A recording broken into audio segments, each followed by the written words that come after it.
Chapter 393. Are you pretending not to know me or pretending not to see me? This question was really difficult to answer. Seeing Fang Yan's bewildered expression, Phoenix threw a snowball at Fang Yan and said, "Take this." Pa. The snowball hit Fang Yan's chest and broke into snowflakes. They fell down and became one with the snow again. Phoenix did not have the joy of hitting the target. She just looked at Fang Yan and asked, "Why don't you dodge? Do you want to dodge?" Fang Yan said with a smile, "Didn't you always want to hit me before?" "I really want to hit you, but I know I can't hit you," Phoenix said with a smile. Her smile looked lonely. "I can't hit you, so I always want to hit you. You don't even want to dodge. This is really... How can this game continue? Have you ever played snowball throwing? The greatest joy of this game was not hitting, but dodging. One side desperately chased, the other side desperately dodged. The one who chased was hellbent, and the one who dodged was willing. If the one who chased hit every snowball, and the one who dodged stood still, this game must be quite boring, right? "I'm sorry," Fang Yan said. He could feel Phoenix's emotions. He knew that she was very unhappy. He shouldn't have said sorry, or rather, he shouldn't have said sorry. But, he didn't know what was going on, but he said it so naturally. It was as if he had really done something wrong to Phoenix. Perhaps such a farewell was really hurtful? "Fang Yan, you've changed." Phoenix's hands were in the pockets of her trench coat. She was clearly not in the mood to continue playing with snowballs. Her figure was tall and graceful. Her slightly curly hair was blown by the cool wind and slapped on her face, giving her a poignant charm. Fang Yan looked into Phoenix's eyes and nodded very seriously. He said, "A lot of things have changed." "Yes.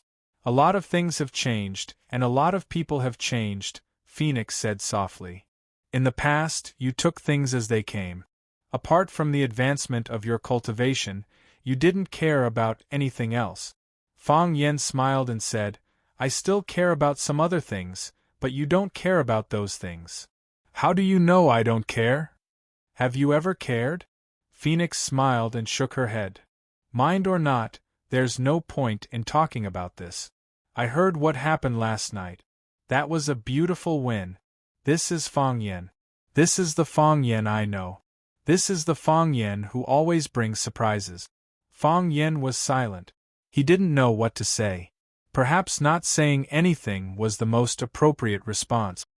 "I never thought such a day would come," Phoenix said with a smile. "The two of us stand facing each other, speechless. Don't you think this scene is very awkward?" "Actually, it's all right," Fang Yan said.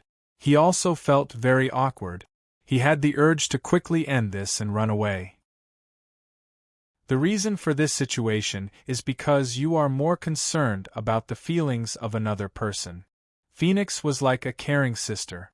She explained, "There is nothing to say when you are with your first love because your feelings have changed. You feel a trace of guilt and embarrassment when facing me. No matter how smart you are still a kind person." Fang Yan thought about it seriously and said, "Perhaps you are right. You have always been able to give me the best advice and the most professional analysis from the perspective of a bystander. Can you tell me who that person is? Don't you already know?" "Talking to you is no longer interesting," Phoenix said. She opened her arms and said, "This is the true meaning of farewell, right? Come, let's hug one last time." Fang Yan hesitated. "What? Are you afraid or unwilling?" Phoenix said with some dissatisfaction. "When a girl makes such a request, even if you are 100 times unwilling, you should at least put on a perfunctory act.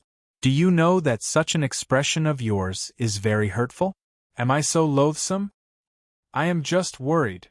Fang Yan walked towards Phoenix step by step and said, "The sword in my hand will hurt you." "The sword is not out of its sheath. How can it hurt me?" Phoenix asked. Then, she licked her dry lips and said very seriously, "Even if I am hurt by your sword, I will not blame you. I am telling the truth." "I believe you," Fang Yan said.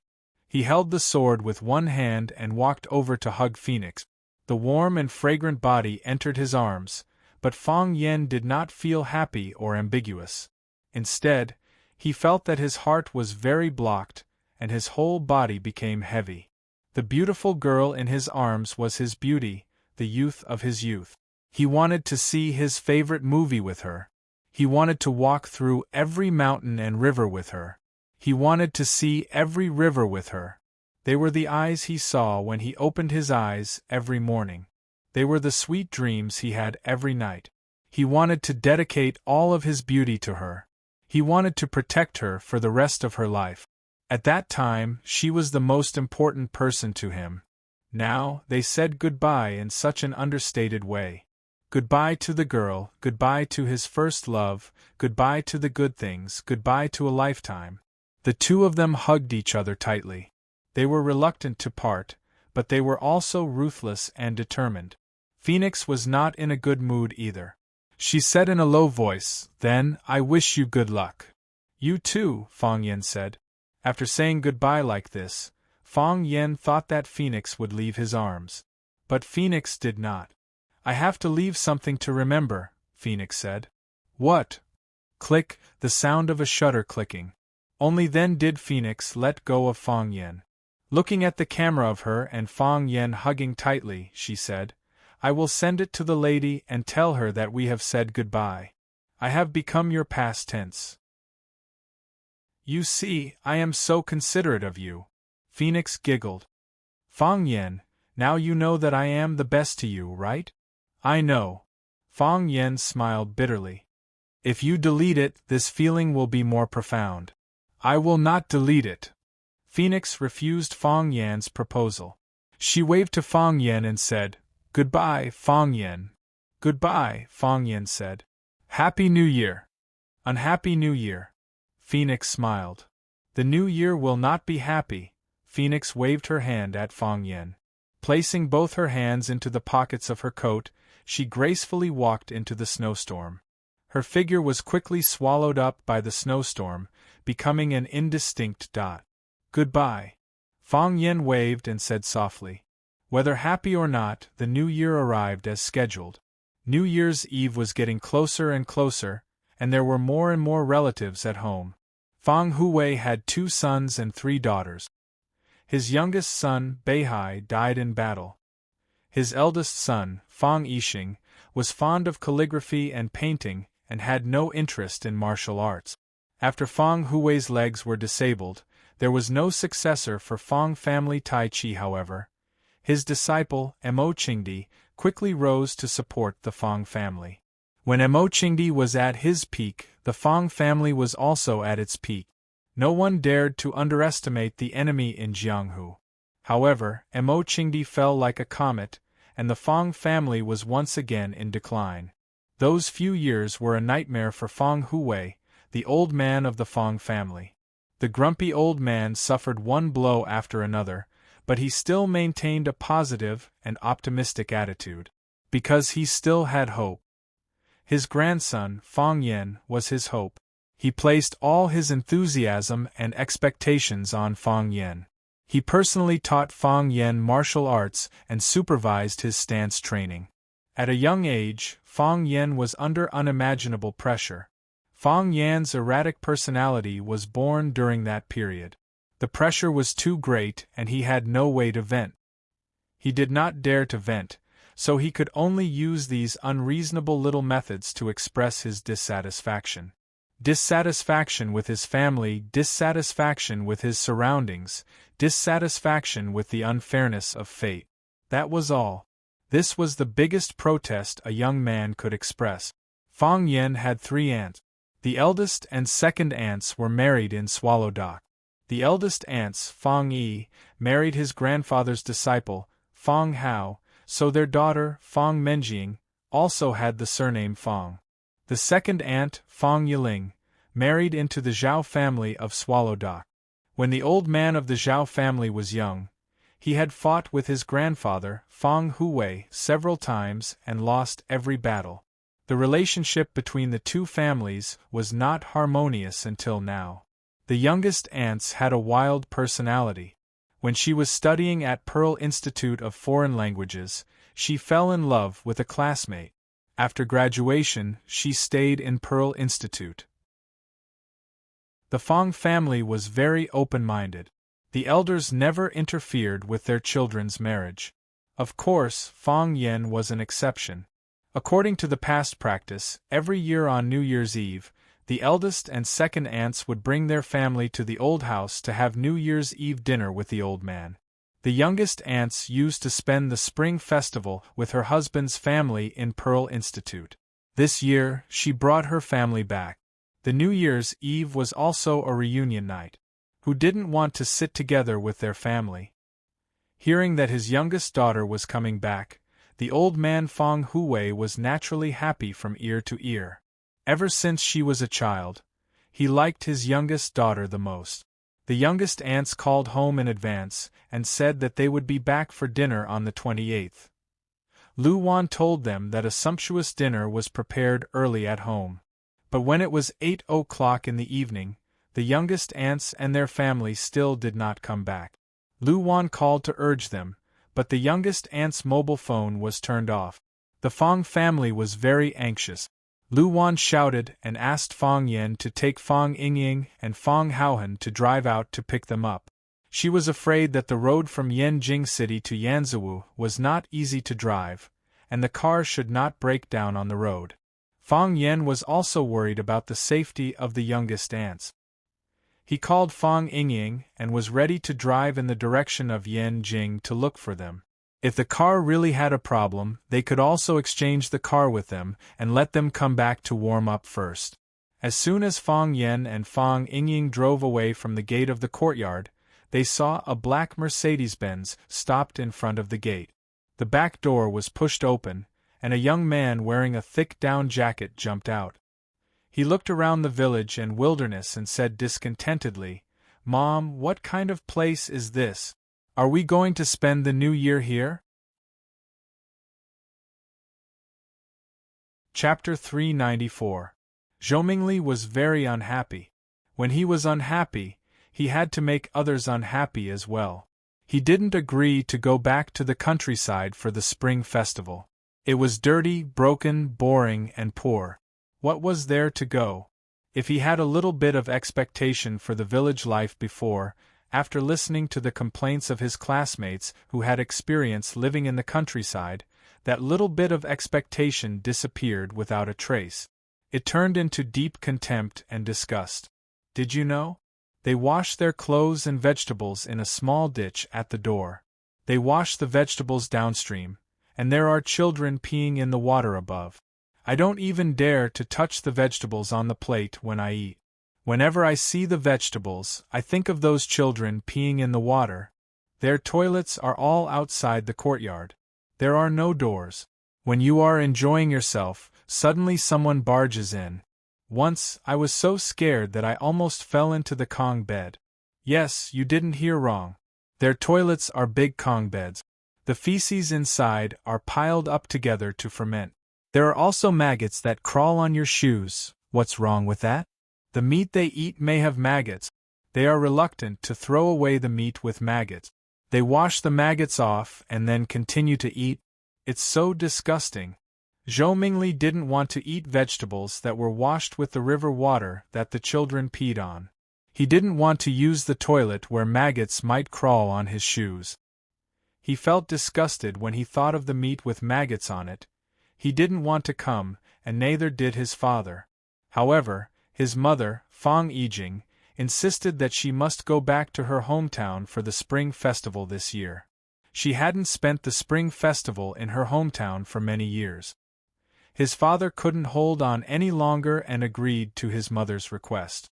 It was hard for him to survive alone, so he had to come back. He felt that since his mother's hometown was next to Yanjing City, how poor could it be? However, the bumpy road, the car skidded a few times and almost fell into the ditch. He was filled with fear and disgust for the place he was going to. When he arrived at his destination and saw that he was actually in a primitive village, he felt that the urine-soaked vegetables and maggots in the toilet were waving in front of him. He couldn't suppress the anger in his heart anymore. He didn't dare to vent his anger on his parents, but he dared to say a few undignified words in front of his poor relatives. They could only listen to him sullenly, and then apologize to him, saying that the conditions were not good, and that he should forgive them. Wasn't this the style and behavior of a farmer? At least, that was what Zhou Mingli thought. It was said that children's words carried no harm, but this brat's words caused the hearts of the smiling relatives to turn cold. A son does not despise his mother for being ugly, and a son does not despise his family for being poor. Swallowdock could be considered as half of Zhou Mingli's hometown. Being belittled and scolded like this made people feel very uncomfortable. Besides, the people of Swallowdock were naturally proud. They were suspicious and looked down on everything in the outside world. When the proud people of Swallow's Dock heard Zhou Mingli describe Swallow's Dock as a place where even birds don't shit, some people's faces turned ugly. Lu Wan and First Aunt Fong Yisen stood at the front of the crowd to welcome them. Hearing Zhou Mingli's words, they could not help but stop.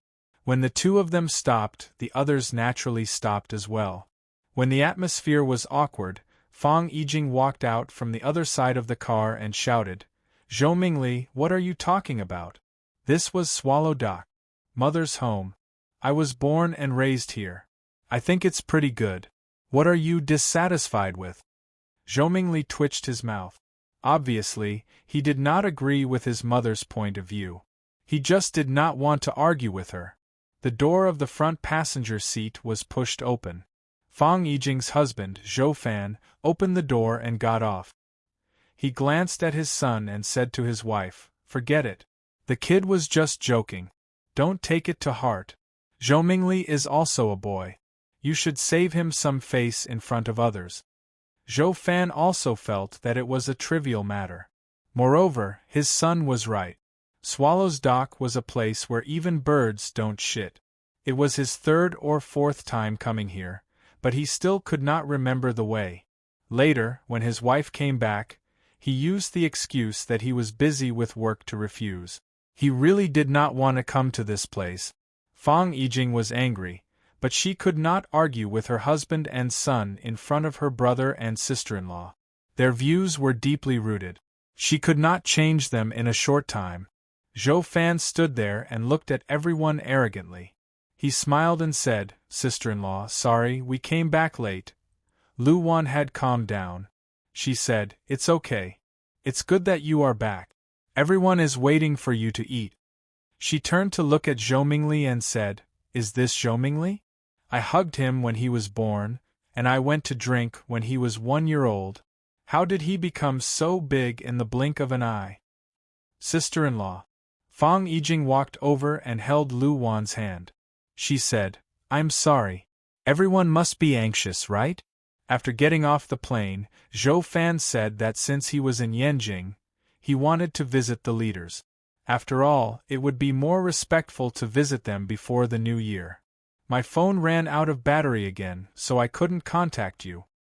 "It's okay." Lu Wan smiled and said, "It's good that you are back safely. We were worried that something happened to you on the way, so we were going to ask Fong Yen to drive to find you." Fong Yen parked the car and walked over. He greeted his sister-in-law and said, "Sister-in-law, long time no see." Fong Yen. Sister-in-law hugged Fong Yen and said, "Your mother just said that Zhou Mingli grew fast. Don't you grow faster? You can get married now, right? Do you have a girlfriend? If you do, you must bring her home for the new year. I will help you." Fong Yen was the only child of the Fong family, so he was very loved by his 3 aunts. Fong Yen had a good relationship with his sister-in-law. His sister-in-law hadn't come back for several years, and he hadn't seen her for a long time. His heart was full of joy. "Of course," Fong Yen said with a smile. He then greeted Zhou Fan and said, "Uncle, welcome home." "Yes." Zhou Fan nodded and shook hands with Fong Yixing. He said, "Is the meal ready? I have to have a few drinks with my brother today." Zhou Fan took the initiative to talk to Fong Yixing, but Fong Hao and Zhao Qingxin, who were standing next to Fong Yixing, ignored him. Fong Hao was fine. He was a poor child, and was adopted as a disciple by old Master Fong. Later, he fell in love with his master's eldest daughter, Fong Yisan, and married into the Fong family. Zhao Qingxin was a member of the Zhao family in Swallow Dock. The Zhao family not only had a high status in Neijiang, but they also had many industries outside. They were naturally proud people. He took the initiative to greet them, but Zhou Fan ignored him, so he was naturally unhappy. Fang Yixing pulled Zhou Fan into the yard and said, "It's already ready. We have to have a few drinks today. Fang Hao, Qingxin, don't think about being lazy. You have to accompany Zhou Fan today. It's rare for him to come back." Numerology. Come and see your eldest cousin. Fang Yijing pulled Zhou Numerology in front of Fang Yen and said, "This is the cousin Fang Yen I told you about." Fang Yen reached out his hand. Zhou Numerology curled his lips and said, "You don't have to be so old-fashioned. You even have to shake hands." Fang Yijing slapped Zhou Numerology's head and said, "How can you talk to your cousin like that?" Fang Yen waved his hand and said, "It's okay. I'm doing this because of my condition. In fact, I don't like to shake hands with people easily." Hearing what Fang Yen said, Zhou Numerology had a good impression of Fang Yen. He looked at Fang Yen and asked, "My mom said that everyone in your family knows martial arts. Is that true?" "Yes." Fang Yen nodded. Zhou Numerology pointed at a blue stone brick at the door and said, "Can you break it with one palm?" Fang Yen laughed and said, "More or less." "Really?" Zhou Mingli's eyes widened and he said, "Show me how you do it." Fang Yen refused and said, "Why do you have to break the brick? You've been on the road for a day. Go in and eat something. Are you hungry?" "We've already eaten." Zhou Numerology said impatiently, "We ate at Yanjing Hotel. My dad went to visit his leader for the new year, so we ate at Yanjing Hotel. Can you really break bricks? You're not lying, are you?" Zhou Numerology. Fang Yijing couldn't help but want to lose his temper. This bastard child, why did he say all the things he shouldn't say? She called home in advance and said that she would come back to have dinner with everyone at night. However, when they arrived at Yanjing, her husband wanted to visit his leader. It was better to be early than late. The leader would be busy after the new year, so there was no chance to meet. Visiting before the new year showed respect for the leader, and it could leave a deep impression on the leader. Her husband wanted to climb his career, so as his wife, she could only support him. When they arrived at the hotel, her son said that he was hungry again. She said that they would eat after they got home, but her husband made the decision to order a big meal for his son. It was fine if he ate, but he shouted it out in front of everyone. How would the starving relatives at home feel? Fang Yen raised his eyebrows slightly, but he didn't want to argue with his aunt's child. He said, "What's there to lie about this? It's a very common thing. But I don't think it's necessary. This is a brick for the door and we need it to close the door." For the men of Swallow Dock, breaking bricks with one hand was more common than using an axe to chop firewood. It was not something worth showing off. He also didn't want to excitedly perform breaking bricks when the child asked. There must be more important things to do when meeting with family. Plus, he was really hungry after waiting for so long. "I didn't say anything wrong," Zhou Numerology said to his mother, dissatisfied. "You said that everyone in your family is a martial arts master, and they don't even dare to break bricks. What kind of swallow village is this? It's a lie, isn't it?" Fang Yen slapped Zhou Numerology's head and said with a smile, "This child is quite mischievous." Plop! Zhou Numerology lost his balance and fell to the ground. Chapter 395. Zhou Mingli was born in a family of officials. His grandfather was an official in the Pearl Bank system, and his father also held an important position in the banking system. Because they dealt with money all day long, their family was naturally not short of money. And because he was the eldest son of the Zhou family, he was very spoiled. Usually, he could get whatever he wanted, even if he wanted the moon in the sky, That was impossible. He had never suffered any setbacks or hardship. This also developed his arrogant and violent character, and he would lose his temper if he was slightly dissatisfied. Because he didn't want to come to Swallow Dock for the spring festival, his mother forced him to come. He didn't dare to vent his anger on his mother, but he wouldn't be stingy to pour it on the villagers of Swallow Dock. If you didn't live here, how could we come to such a place where even birds don't shit? After seeing the luxurious life in Yanjing City, he didn't want to leave. However, his parents insisted on leaving, and he couldn't spend the spring festival alone. The road was blocked by snow and the wind was howling. The driver assigned by his father's leader almost drove the car into the ditch without any guardrail signs on both sides of the road several times. The driver gossiped a few times, which made the Zhou family feel quite disgraced. Having such poor relatives was indeed not something to be proud of. At least Zhou Fan could hide this unhappiness in his heart, but Zhou Mingli didn't care and showed it on his face. After arriving at Swallow Dock, seeing the scattered houses on the snowy plain, he felt like banging his head against the wall. This place in the middle of nowhere, except for the village, was surrounded by wilderness and lonely mountains. This was the destination where they had to stay for a few days and spend their precious winter vacation time? Zhou Mingli had the urge to turn around and run. His mother told him countless times that their village was a very amazing place, and that everyone in the village had powerful martial arts. Zhou Mingli was skeptical about this sentence. How powerful could they be? Breaking a brick with one punch? Breaking 2 planks with one kick? However, this was the era of technology. So what if you had martial arts? Before you could rush in front of others, you would be killed by them with one shot. Every clown in the acrobatic troupe had unique skills, but didn't they also have to jump around in the air and rely on other people's tips for a living? Even so, this was still a reason for Zhou Mingli to have a little expectation for this village.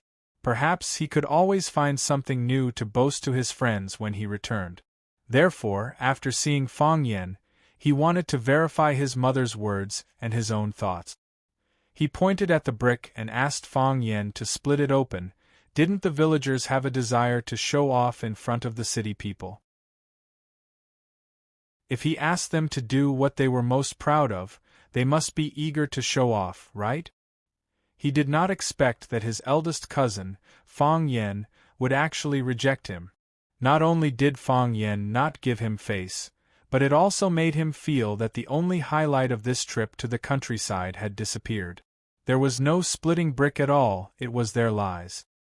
He became violent again, wishing that he could jump up and give Fang Yan a good beating. Although he didn't make a move, his tone was already impolite. The person he was facing was Fang Yan, and the person he was insulting was Swallow Dock. Fang Yan had just accepted the important task that was entrusted to him by the master, and he had become one with Swallow Dock. Therefore, the tragedy happened naturally. When Zhou Mingli got out of the car, Fang Yan drove his grandpa's classic car to the shed. He didn't hear Zhou Mingli scolding Swallow Dock as a place where birds don't even shit. However, when Zhou Mingli said that Swallow Fort was a village of lies, he did it right in front of him. How could there be liars in Swallow Dock? How could there be liars in Swallow Dock? With Fang Yan's temper, how could he tolerate such a thing? Thus, he slapped him across the face. This was a slap from Fang Yan. How could Zhou Mingli bear it? His knees went soft and he fell to the ground. Because they were standing outside the door to talk, Zhou Mingli insisted on letting Fang Yan smash the brick on the door. When Fang Yan slapped him on the head, Zhou Mingli was unlucky and fell on the door sill. Half of his body was pressed on the raised doorway. If it wasn't for his thick down jacket, his ribs would have been crushed. Mingli! Fang Yijing saw his son suddenly fall on the ground and quickly ran over to help him up. Zhou Fan and Fang Yixing had already entered the courtyard. When they heard their son scream, they quickly turned around and saw Zhou Mingli lying on the ground, unable to move. Fang Yan moved even faster. Before Fang Yijing and Zhou Fan came over, he had already pulled Zhou Mingli up from the ground. He patted the snow and dust off his body and asked, Mingli, are you okay? Are you hurt? The road in the village is slippery. Be careful. Fang Yijing and Zhou Fan finally reached their son's side. Fang Yijing held his son and asked, Mingli, how do you feel? Do you feel uncomfortable anywhere? Zhou Fan stared at the doorway in front of him and asked, You have to watch where you're going, how did you fall? Zhou Mingli felt waves of pain in his chest, but his anger made him lose his mind. He pointed at Fang Yan and shouted, He slapped my head, he slapped me on purpose. Mingli! Fang Yijing shouted. Don't talk nonsense. I'm not talking nonsense. It's all his fault. Zhou Mingli was unforgiving. His voice was as sharp as a knife as he said, I told him to split the brick, but he didn't know how to do it. He slapped my head, he did it on purpose. He hit me on purpose. Zhou Fan looked at Fang Yan and asked, Fang Yan, this? Fang Yan smiled bitterly and said, I did slap Mingli's head. But it was a touch, a light touch. He asked me to split the brick, but I didn't agree. I felt that this child was quite mischievous, so I couldn't help but pat his head. I used to pat Fang Menjing and Fang Mingxiang's heads, but this was all because of me. I apologized to Mingli. Mingli, that's enough. Fang Yijing was furious, stared at Zhou Mingli with an unfriendly gaze and said, Are you done? If you are, then go rest in your room. Didn't you already eat? You don't have to eat dinner. Zhou Fan glanced at Fang Yan and smiled. Mingli is still a child. As his big brother, please forgive him. Uncle, don't worry. I'll take good care of Mingli, Fang Yan promised. You? Zhou Mingli felt that he had nowhere to vent his anger, so he glared at Fang Yan and said, You lied to me, I won't let you off easy. Saying so, he quickly walked into the room. Be careful, the road is slippery, Fang Yan reminded him. Why do you care? Zhou Mingli's tone was unfriendly. Thud. As soon as he said so, he fell to the ground again. This time, there were no obstacles on his body, so his body slid forward on the thin ice until he reached the bottom of the stairs. Fang Yan raised both hands and said, I really didn't touch him this time. Fang Menjing clapped and laughed, saying, So stupid, he can't even walk properly. Fang Mingxiang was even worse. He ran along the path where Zhou Mingli slipped and said, Look at me, I can't even slip. Second Aunt Fang Yiling quickly ran over, and pulled Fang Menjing and Fang Mingxiang to the side, so that Zhou Fan and his little sister wouldn't feel embarrassed. Zhou Fan originally wanted to blame the slippery road for not cleaning up the snow, but after Fang Menjing and Fang Mingxiang's antics, he couldn't bring himself to complain. Even two young children could walk and jump freely. How could his son not be able to walk properly when he's already so old? Moreover, Fang Yan even reminded him to be careful of the slippery road, but he said, I don't care. Wasn't this a typical dog biting Lu Dongbin? Pft, pft, pft, who's the dog here? This time, Fang Yan didn't need to do anything. Zhou Fan quickly walked over to help Zhou Mingli up and shouted with a stern face. Zhou Mingli, can you please behave yourself? This isn't a place for you to behave atrociously. Zhou Mingli felt like all the bones in his body were about to fall apart. Although he said he didn't need Fang Yan's help, he was indeed worried about the road under his feet. However, for some reason, his knees softened. No, his entire body suddenly lost its strength, and he fell to the ground for no reason. He was a bit scared. He felt pain in his chest just now, so he was worried that he might have some side effects from the fall. Seeing that his father was angry, he didn't dare to say what he wanted to say. He shook off his father's hand and strode into the house. Fang Yijing looked at everyone apologetically and said, You guys should eat first. I'll go help him settle down. This child is in his rebellious phase and he always makes people worry. Lu Wan also stood up and said, Let's eat. The food is getting cold. Fang Huwei was also pushed out. Although the old man's legs were paralyzed, he still had his power. With him present, everyone behaved warmly and harmoniously. The main guest of the dinner tonight was Zhou Fan. Fang Yixing, Fang Hao, and Zhao Qingxin took turns to drink. Zhou Fan took the initiative to toast Fang Huwei 3 times, Lu Wan, Fang Yixing, and Zhao Qingxin. He even took a toast from Fang Yan. His mind was not very clear, and when he spoke, his tongue began to waver. He squinted at Fang Yan and said, "I heard from your aunt that Fang Yan is a teacher in Huaqing?" Fang Yan nodded and said, "Yes. What's so good about being a teacher?" Zhou Fan waved his hand and said, "The salary is low, the work is heavy, and you have to deal with a group of children every day. When you go to work, you have to eat chalk dust. That's not a good thing, it can damage your lungs. It'll be too late to regret it. Listen to Uncle, quit your job after the Spring Festival. Go to Mingzhu, Uncle will arrange a job for you, and you'll have a lot of free money."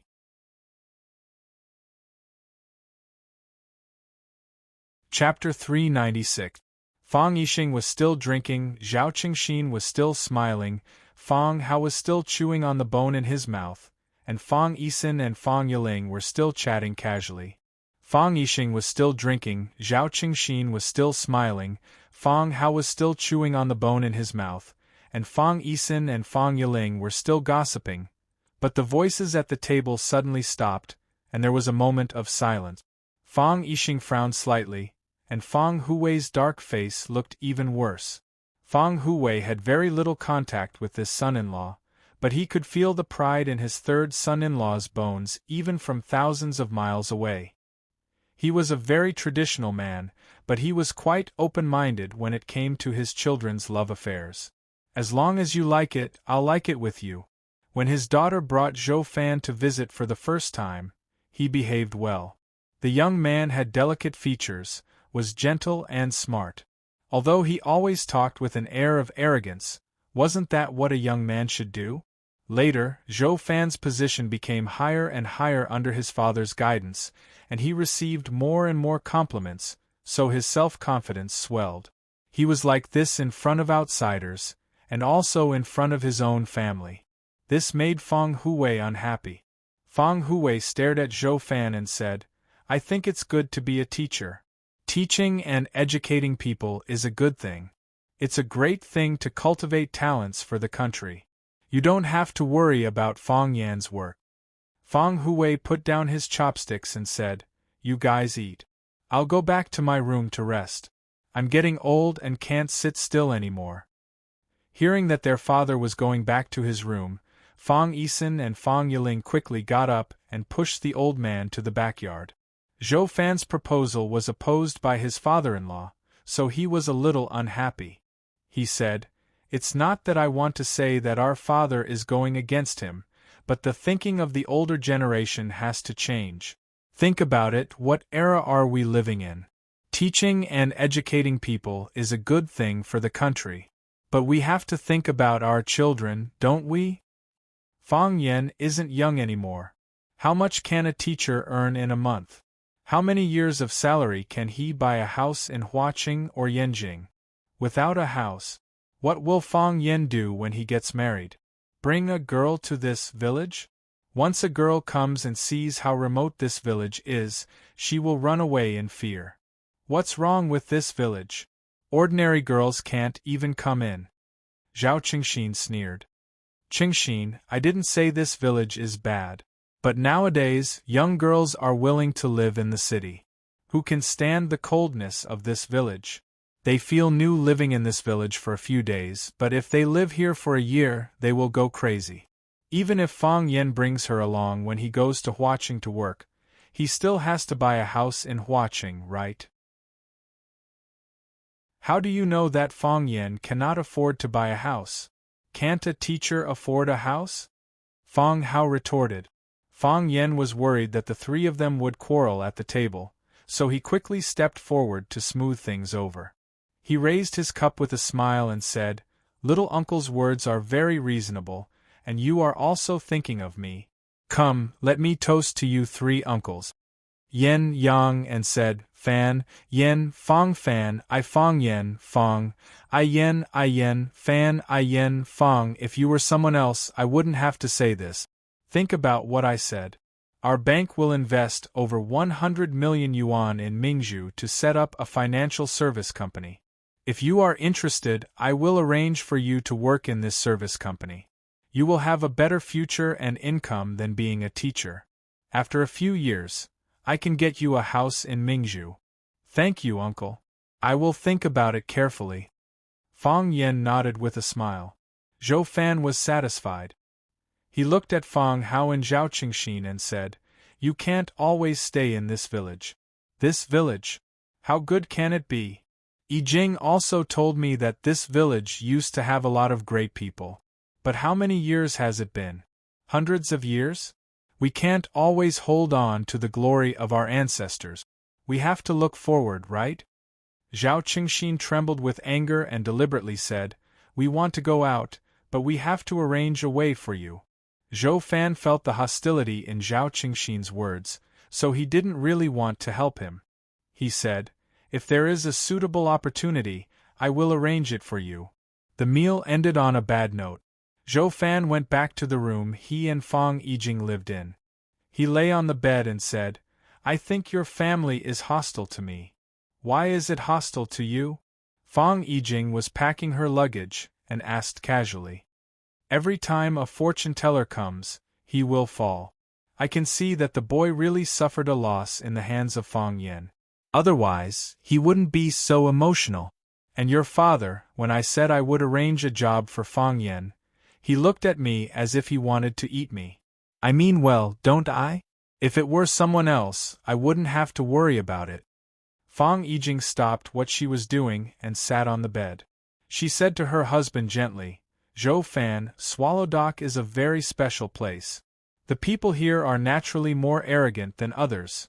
Zhou Fan sneered and said, "Poor village people, a group of country bumpkins who have never seen the world.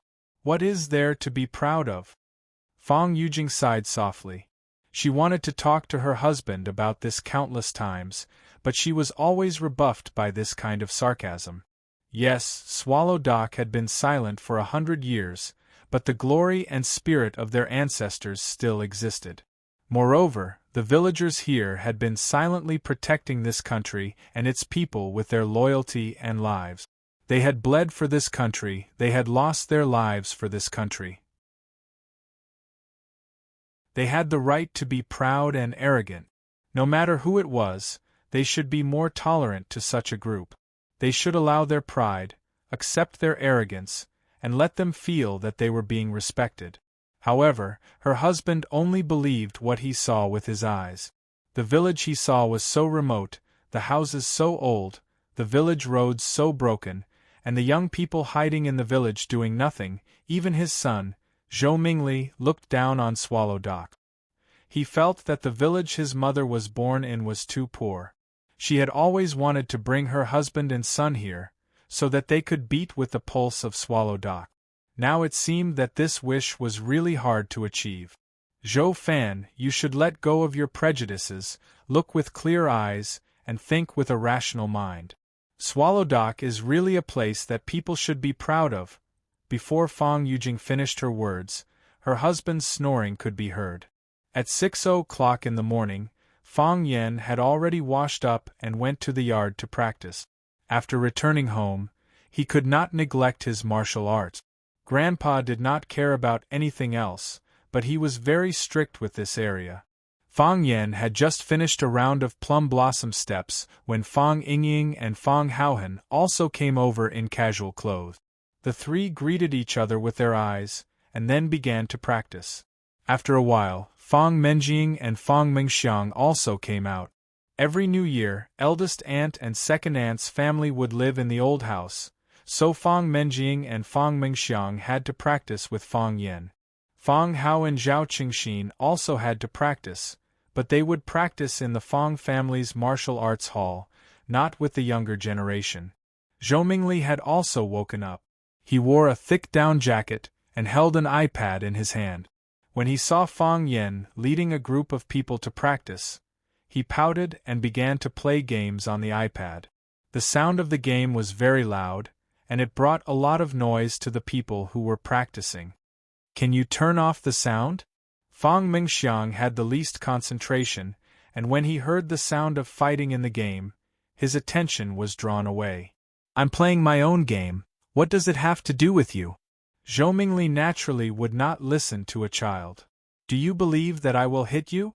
Fang Mingxiang said angrily. To Fang Mingxiang, Zhou Mingli, who could not even walk steadily, was no match for him. Fang Mingxiang, Fang Yan said to Fang Mingxiang as he practiced, keep your voice low and focus your mind. These noises are your obstacles. Only by overcoming these obstacles can you become a master like your father. Fang Mingxiang admired Fang Yan very much. After hearing Fang Yan's words, he said, I don't want to become a master like my father, I want to become a master like big brother Fang Yan, okay. Fang Yan smiled and nodded. It felt good to have a hardcore fan at home. Then practice hard. Don't be disturbed by the noise outside. Okay. I will. Fang Mingxiang closed his eyes and focused on practicing his stance. As expected, he was no longer disturbed by external forces. Zhou Mingli sneered and said, You can only fool children. Zhou Fan had drunk too much last night, so he got up late today. After washing up, he did not want to stay with the Fang family, so he got up and took a walk in the village. When he walked to the entrance of the village, he saw a row of cars driving toward the village. There were cars coming to such a remote and run-down village? When he saw the license plate number, his heart could not help but beat faster, and his face was full of disbelief. He rubbed his eyes and looked again. The cars were right and the license plate number was right. One of the cars' license plate number was the car of his leader's leader. He had seen the leader from afar when he went to Yanjing Hotel to pay a New Year's visit to his immediate superior. Why did he come to this poor and run-down village? Could it be that the leader also came from this village? Thinking of this possibility, Zhou Fan's heart pounded fiercely. Here's my chance. Zhou Fan ran to the village behind the motorcade. He met an old man who was collecting dung. He pointed to the cars and asked, Uncle, which cars belong to which family? Which family? The old man looked up and said, To the Yi family. The third son of the Yi family is back.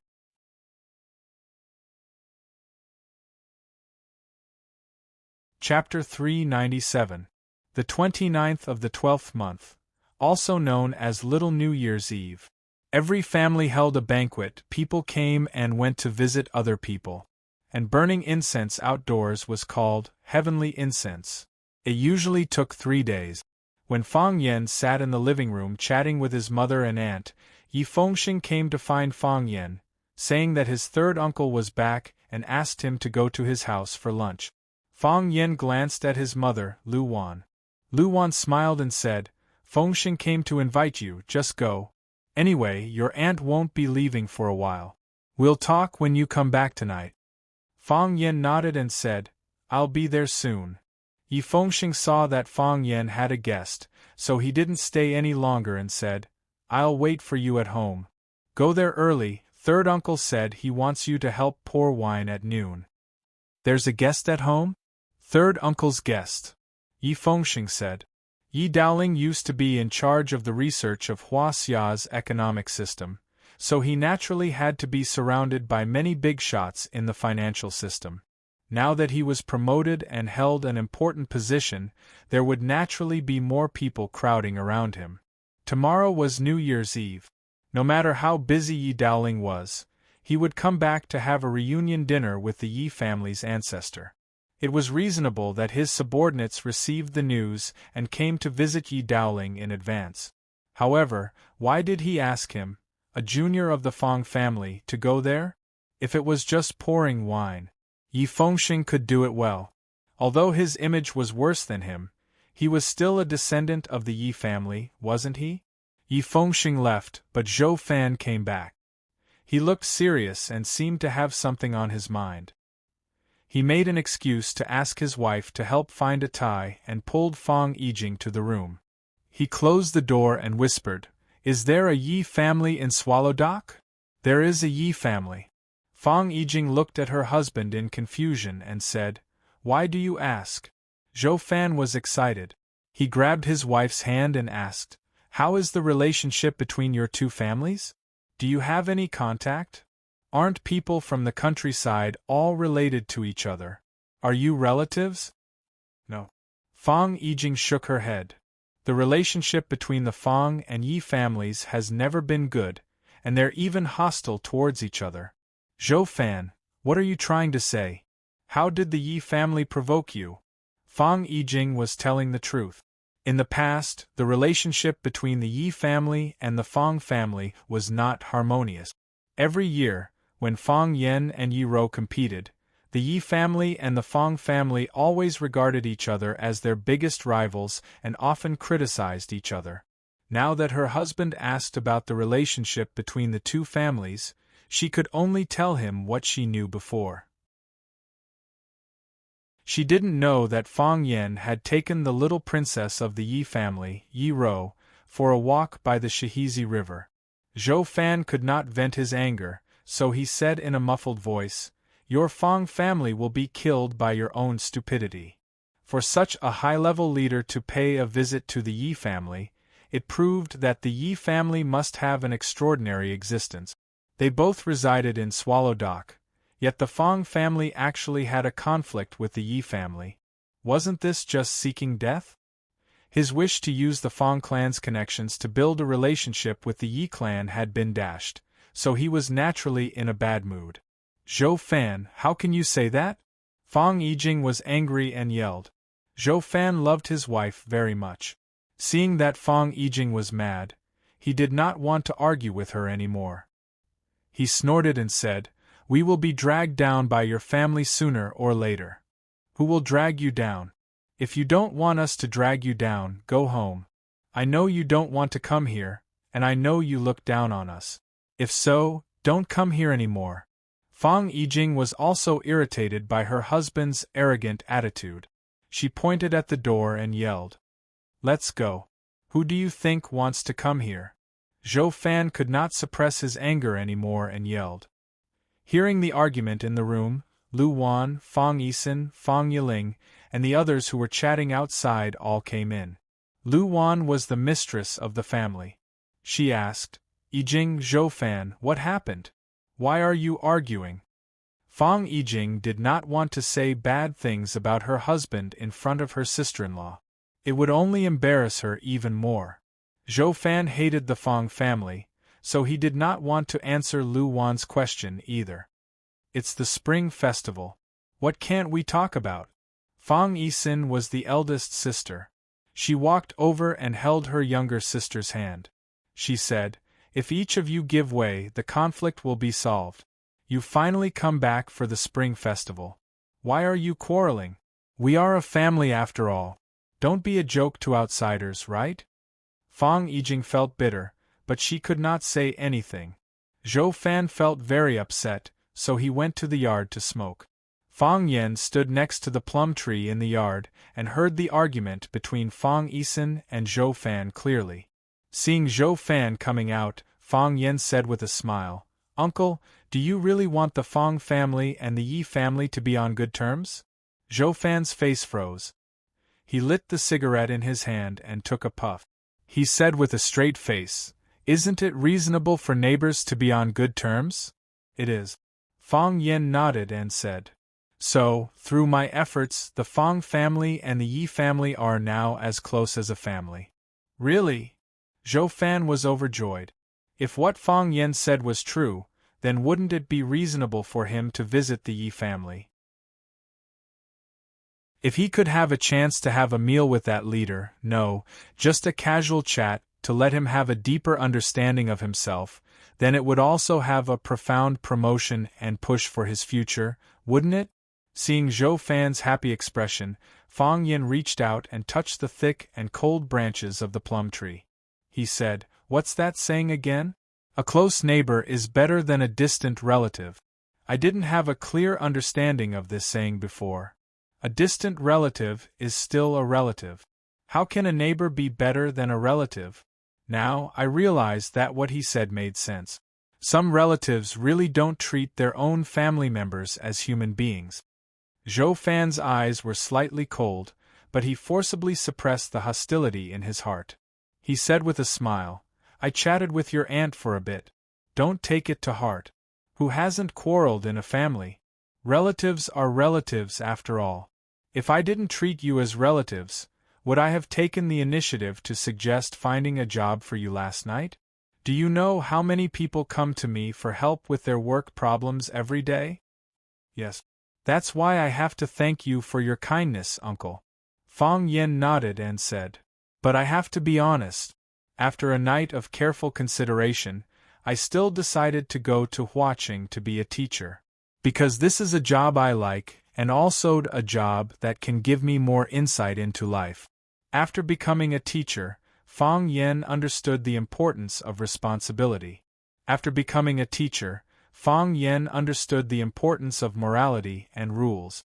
It was only after Fang Yen became a teacher that he realized the preciousness of writing Gaul. Civil officials were not greedy for money, and military generals did not hesitate to die. They would definitely be able to win the respect of all the countries in the world.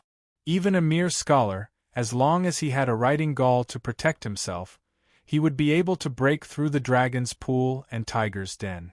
It was also during his time as a teacher in Huaqing that Fang Yen glimpsed the spirit of writing Gaul from his grandfather, Lu Gong. That was why his Tai Chi heart, which had been silent for a long time, trembled and began to spin again. He disregarded life and death, and took the risk to accept the challenge from the Thousand Leaves army, which led to another breakthrough in his Tai Chi heart. Wasn't it because his heart was cleansed and his soul was sublimated? According to Fang Yan's personality in the past, he would definitely turn around and run when he met a top expert like the Thousand Leaves army. Then, he would crawl into the Yi family and never come out again. Fang Yen was grateful for his trip to Huaqing, for Rosefinch High, and for everyone he met on this trip. Of course, Jiang Junling was an exception. It was because of them that his life was so exciting and fulfilling. The Fang family also understood the significance of Rosefinch High to Fang Yen, so no one asked Fang Yen to leave. Even Fang Huwei felt that his grandson had gained a lot from this trip. If he could break through the realm again, it would be a great thing for the Fang family. This was also the reason why everyone had a strange expression when Zhou Fan proposed to help Fang Yen find a job last night. Zhou Fan was like a poor millionaire. No matter how hard he tried to show off his wealth, the millionaires in the audience wouldn't give him warm applause. For the men of Swallow Dock, improving their martial arts was the most important thing. "Since this is your choice, I will express my understanding and respect," Zhou Fan said with a smile. He didn't care where Fang Yen was going to work or if he had a job. "You said that the Fang family and the Yi family are as close as a family? But just now your aunt said the two families didn't get along very well? Yi Dowling, does uncle know this person?" Fang Yen asked with a smile. Zhou Fan's pupils shrank and his breathing became rapid. Yi Dowling, if he was still unfamiliar with him before, then with his latest transfer order being released through various media, it had attracted the attention of the entire country. It was an extremely rare opportunity to get in touch with a leader like Yi Dowling. He tried hard to control his excitement and said, "Yi Dowling is also from Swallow Dock?" "Yes." Fang Yen nodded with a smile. "Just now, his nephew came to me and said that third Uncle Yi asked me to go to their house for lunch. It is said that some guests came to their house, and I have to go pour some wine. Why should I go pour wine for them? I really don't want to go." Zhou Fan opened his mouth. After a long time, he said softly, "How about I go with you? I have accumulated some experience in pouring wine." "That won't do." Fang Yen refused. "They didn't invite you. I don't want to invite you either. If I rashly bring you in and make the master unhappy, what about our Fang family?"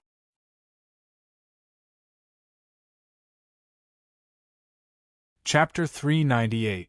What will happen to the Fang family if you drag us down? At first glance, This sentence sounded somewhat familiar. He thought about it and remembered that it was something he said when he was arguing with his wife, Fang Yijing. Of course, what he said was, "We will be dragged down by your family sooner or later."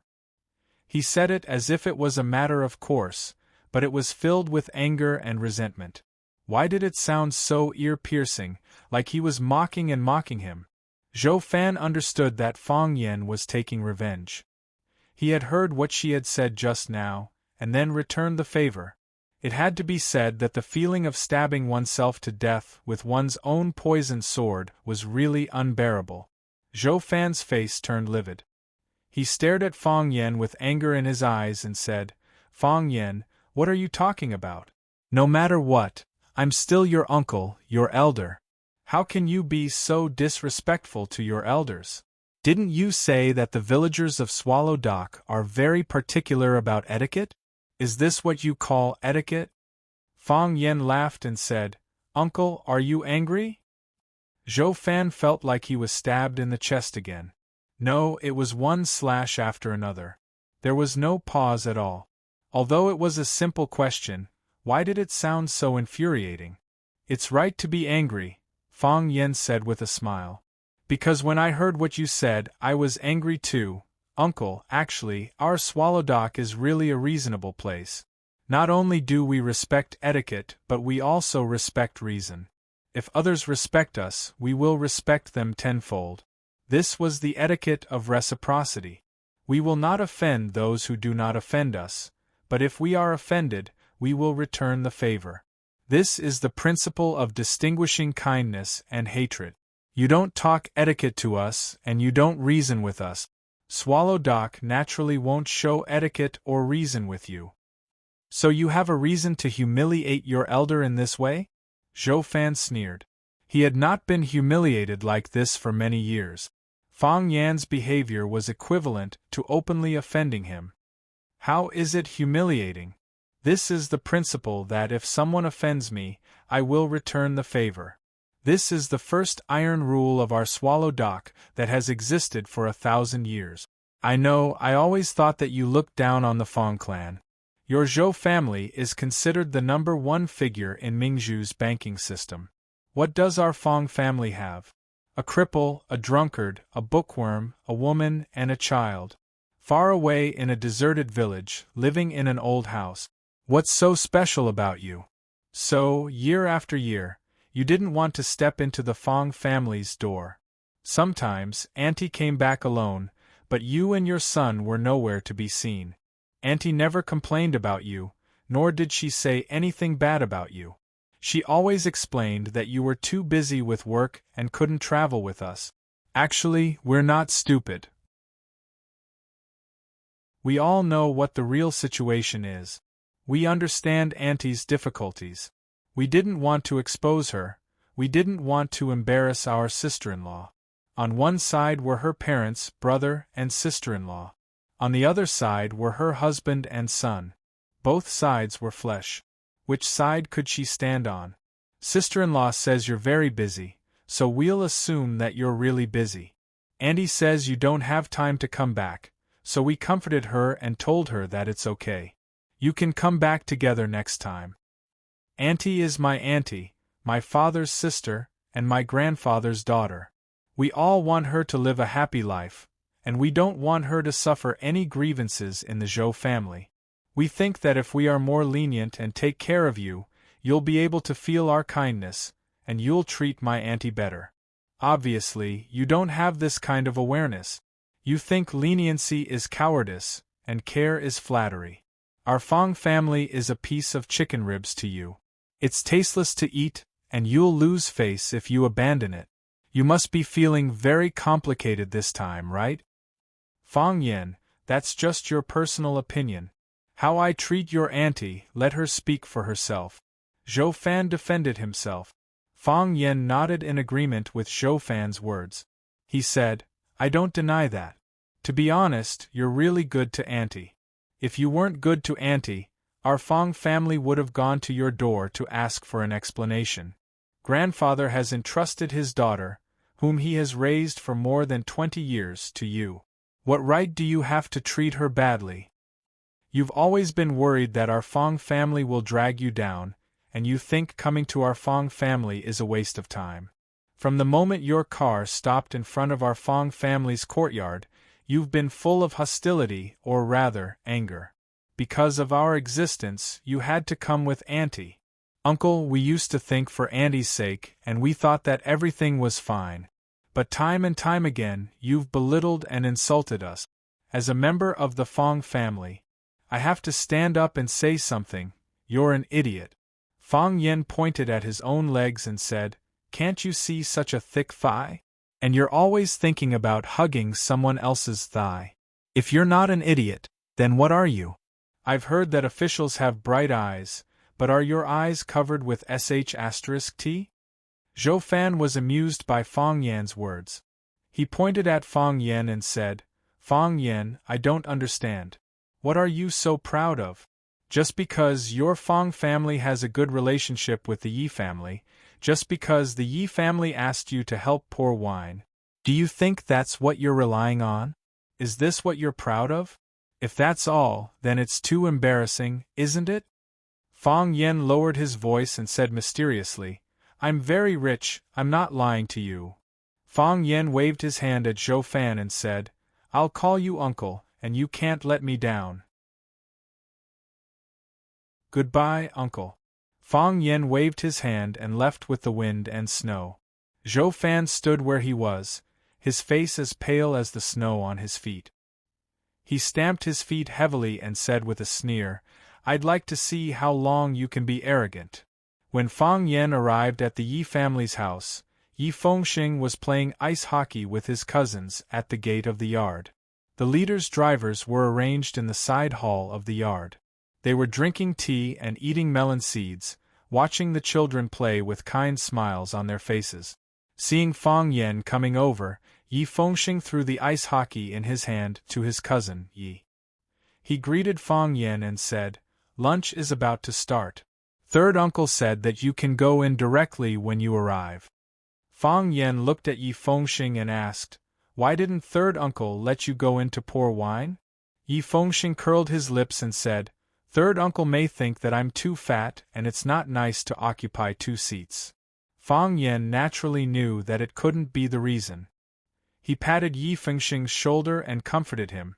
"Maybe it's the sequelae of the Maple Leaf Club. He probably wants to add fuel to the fire." Yi Fengxing put his arm around Fong Yan's shoulder and said, "I don't need you to explain to me. Isn't it the same for either of us to go in? I don't want to go in yet. If I go in, I want to secretly eat fat. A small bite isn't satisfying and a big bite isn't pleasing. It's better to hide in the kitchen and eat to my heart's content." Fong Yen patted his brother's shoulder and walked towards the Yi family's living room. The Yi family had 2 living rooms. One was used to entertain guests. It was spacious, luxurious, and extraordinary. The other was used by the family for gatherings. Although it was smaller and simpler, it was more warm and cozy. Except for guests, the Yi family rarely used the living room outside. Fong Yen had been to the Yi family countless times and was familiar with the Yi family's buildings. Through the hall was the small courtyard, and across the lawn was the side hall. To the left was the cement path of the main living room, and to the right was the stone path of the Yi family's inner residence. Fong Yen walked up the cement path, and stood at the door of the living room and looked in. Yi Dowling was sitting on the main seat, accompanied by an old man. There were also a few middle-aged men, about Yi Dowling's age, sitting on the left and right side. They didn't use the 2 rows of yellow rosewood chairs on both sides of the living room. Although it looked formal and dignified, it was easy to pull people apart. They sat on the sofa made of the same rosewood. Although it was a bit crowded, it made their relationship look more intimate and harmonious. As a brilliant politician, it was impossible for Yi Dowling not to understand these details. Seeing Fong Yen appear at the door of the living room, Yi Dowling waved to Fong Yen and said, "Come over, we're waiting for you." Fong Yen walked in front of Yi Dowling and took the initiative to fill the cups in front of everyone. He said with a smile, Hello leaders, I'm here to serve you. Yi Daoling pointed at Fang Yen and said to his colleagues, "This is the Fang Yen I mentioned to you just now. Although this kid's surname is Fang, I've always treated him as a nephew, very slippery. If it wasn't for his act at the Maple Leaf Club, I wouldn't have gotten this benefit." Everyone sized up Fang Yen while flattering Yi Daoling. The white-haired old man said in a deep voice, "I also heard those rumors that Daoling got lucky. What a joke. This is an appointment from the country, how can it be taken lightly? This kind of person can only gossip behind his back. If he dares to say it to his face, I'll have to talk to him. Minister Yi is everyone's hope. We're sincerely convinced that you're in this position. I also want to get lucky and move my butt forward, but I've been looking forward to it for so many years, but I've never waited for such an opportunity." Ha ha. Yi Daoling smiled calmly and looked at Fang Yen and said, "Everyone here is your elder. You have to toast them a few more times in a while. Coming to Swallow Dock as a guest, it's fine if we don't treat them well in other aspects, but we can't not drink good wine. It's the annual vacation now, don't worry about them making mistakes." Fang Yen nodded in agreement and said, "I'll listen to third uncle." Only then did Fang Yen understand that Yi Daoling pulled him over to support him and introduce some connections. Perhaps he was also worried that his family would vent their hatred on Fang Yen.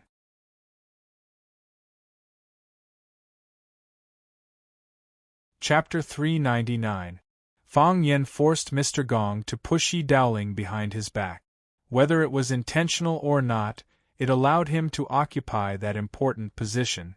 It wasn't an exaggeration to say that Fang Yen owed Yi Daoling a favor.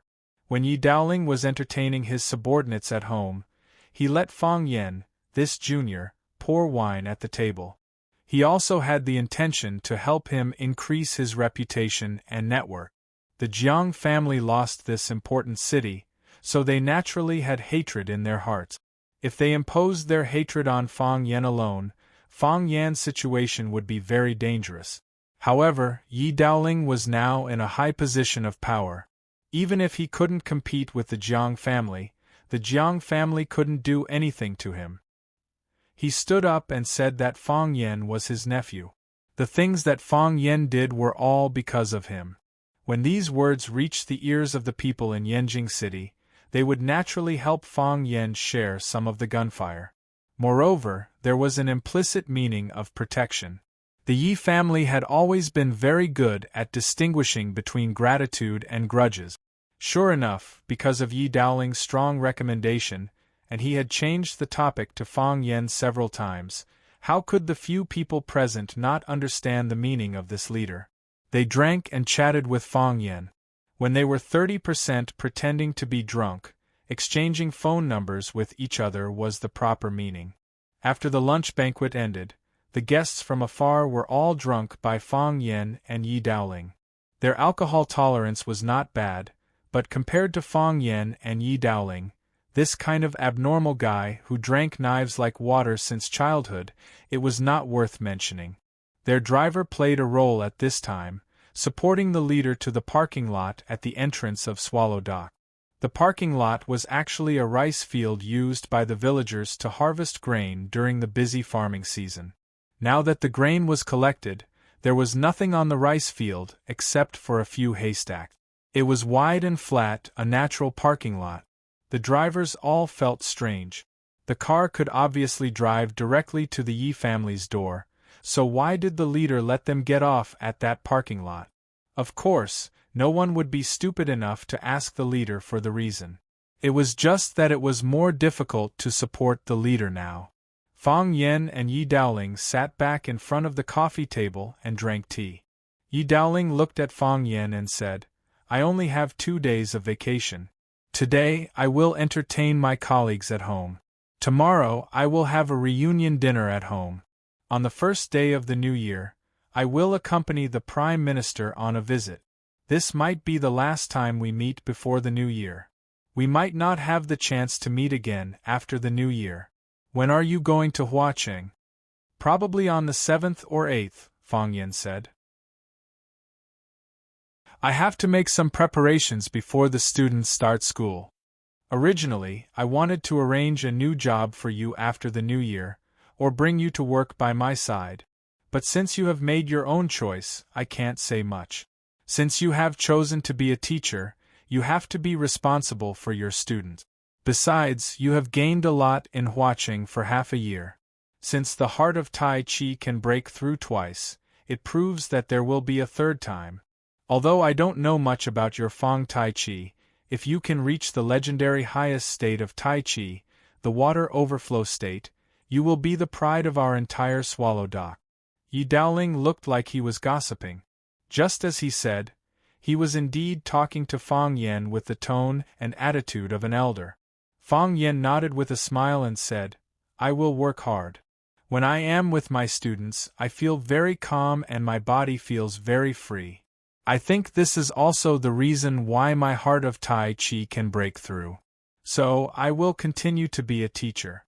I am not considering changing professions for the time being. As for whether the heart of Tai Chi can reach the water overflow state, let nature take its course. This kind of thing can't be forced. The heart of Tai Chi won't have the word forced. Of course, I am also looking forward to such a day. Yi Dowling nodded and said, Write down Donghai's phone number. If there is anything, you can call him directly. I often have meetings, so my time is not as free as Donghai. If there is a problem that I can't solve, I will ask Uncle Donghai for help. Fang Yen said with a smile. If someone threw an olive branch, he would naturally accept it with both hands. Yi Dowling put down the teacup in his hand and said, I am going to read a document, so I won't sit with you. You young people find your own fun. Fang Yen got up and sent Yi Dowling off. Yi Fengxing ran over and asked, Third uncle left? Yes. Fang Yen said, Did you speak up for me? Let him let me out after the new year? No. Fang Yen said, Why not? Because I think he will definitely not agree. The Yi family hopes that you can focus on martial arts, so they naturally don't want you to go out and be distracted by other things. Fang Yen said. After a pause, he whispered to Yi Fengxing, If you really want to go out, then go out. Yi Fengxing stared at Fang Yen with wide eyes and said, You want me to run away like you? We are not running away, we are just going out to find inspiration. Fang Yen said. Look, I went out and broke through the heart of Tai Chi. Maybe if you go out, your white tiger fist can also enter the upper stage of Pericelestial. It is also possible to directly become a tiger. Yi Fengxing nodded and said, Let's go, I will take you to a place. To where? You will know when you come. Yi Fengxing said. Fang Yen looked at him warily and said, You will not harm me, right? How is that possible? You are my brother. I will harm anyone but you. Yi Fengxing said angrily. Thus, Fang Yen was hugged by Yi Fengxing's fat arm and walked towards the backyard of the Yi family. When they reached the entrance of the bamboo garden, Yi Fengxing suddenly held his stomach and said, My stomach is not feeling well, I need to go to the toilet. You go to the bamboo pavilion, my sister wants to talk to you. Before Fang Yen could object, Yi Fengxing had already turned around and ran away. Do you think I am an idiot? Fang Yen sneered. Why would Yi Ro talk to me? It must be a trap. Fang Yen didn't go to the bamboo pavilion. He turned around and left. Fang Yen had just gotten home and was about to rest when his phone rang in his pocket. It was a message from Yi Fengxing. How dare you stand my sister up? Fang Yen jumped out of his bed in shock. Is Yi Ro really looking for me? That bastard Yi Fengxing. Why is he not lying all of a sudden? Zhou Fan was in a bad mood. He wanted to drive back to Yanjing immediately and buy a ticket to Mingzhu to spend the Spring Festival with his parents and family. But if he left now, he would lose face and his relationship with his wife would worsen. He hated Fang Yen and the Fang family to the core. Since he didn't want to stay with the Fang family, he wandered around the village by himself. He had to admit that the winter in the north was really charming. Although Swallow Dock was in a remote location, the scenery was quite good. Both the ice river in Shihizi and the ice mountain in Little Green Mountain were beautiful. Zhou Fan walked along the shore of Shihizi and planned to go to the foot of Little Green Mountain to have a closer look. He walked farther and farther, and his figure became more and more faint. Whoosh! He heard the sound of snow being stepped on behind him. He turned around, but there was no one behind him. When he turned around, he saw a man in a black robe and a hood standing in front of him. Zhou Fan was taken aback and he stepped back. When he regained his balance, he asked anxiously, "Who are you? What do you want? Are you Fang Yan? Fang Yan, I'm warning you, don't play this kind of trick with me." He had received a high level of education, so he naturally didn't believe in ghosts. But this man appeared out of nowhere and was dressed in such a 2D style. This made him wonder if Fang Yan was deliberately trying to scare him. After all, in his impression, Fang Yan could do anything. Whoosh! The man took a step forward. With just one step, he was already in front of Zhou Fan. Then, he stretched out his hand and grabbed Zhou Fan's neck. During this process, Zhou Fan didn't have any intention of dodging or resisting. Perhaps it was too late.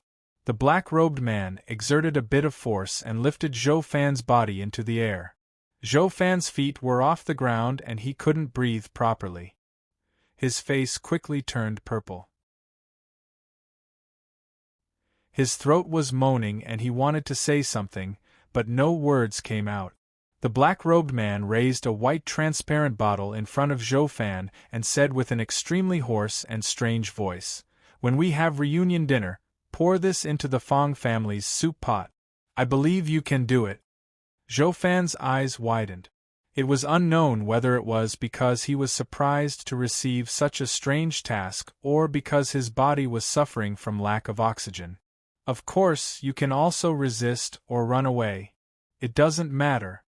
As the black-robed man spoke, the hand that was strangling Zhou Fan's throat twisted slightly and Zhou Fan's mouth opened wide. The black-robed man flicked his finger and a black pill was shot into Zhou Fan's mouth.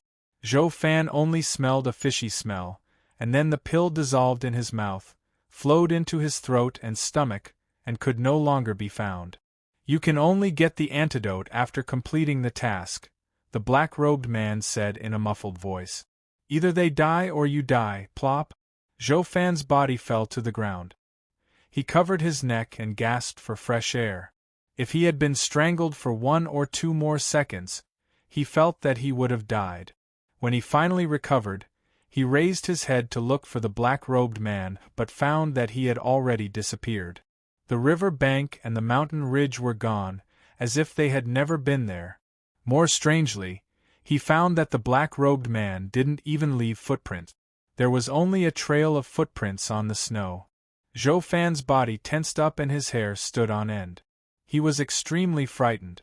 Did he meet the legendary snow ghost today? However, he looked at the white glass bottle in his hand. Why would the snow ghost want to poison the Fang family? Poison? In a panic, he threw the glass bottle far away.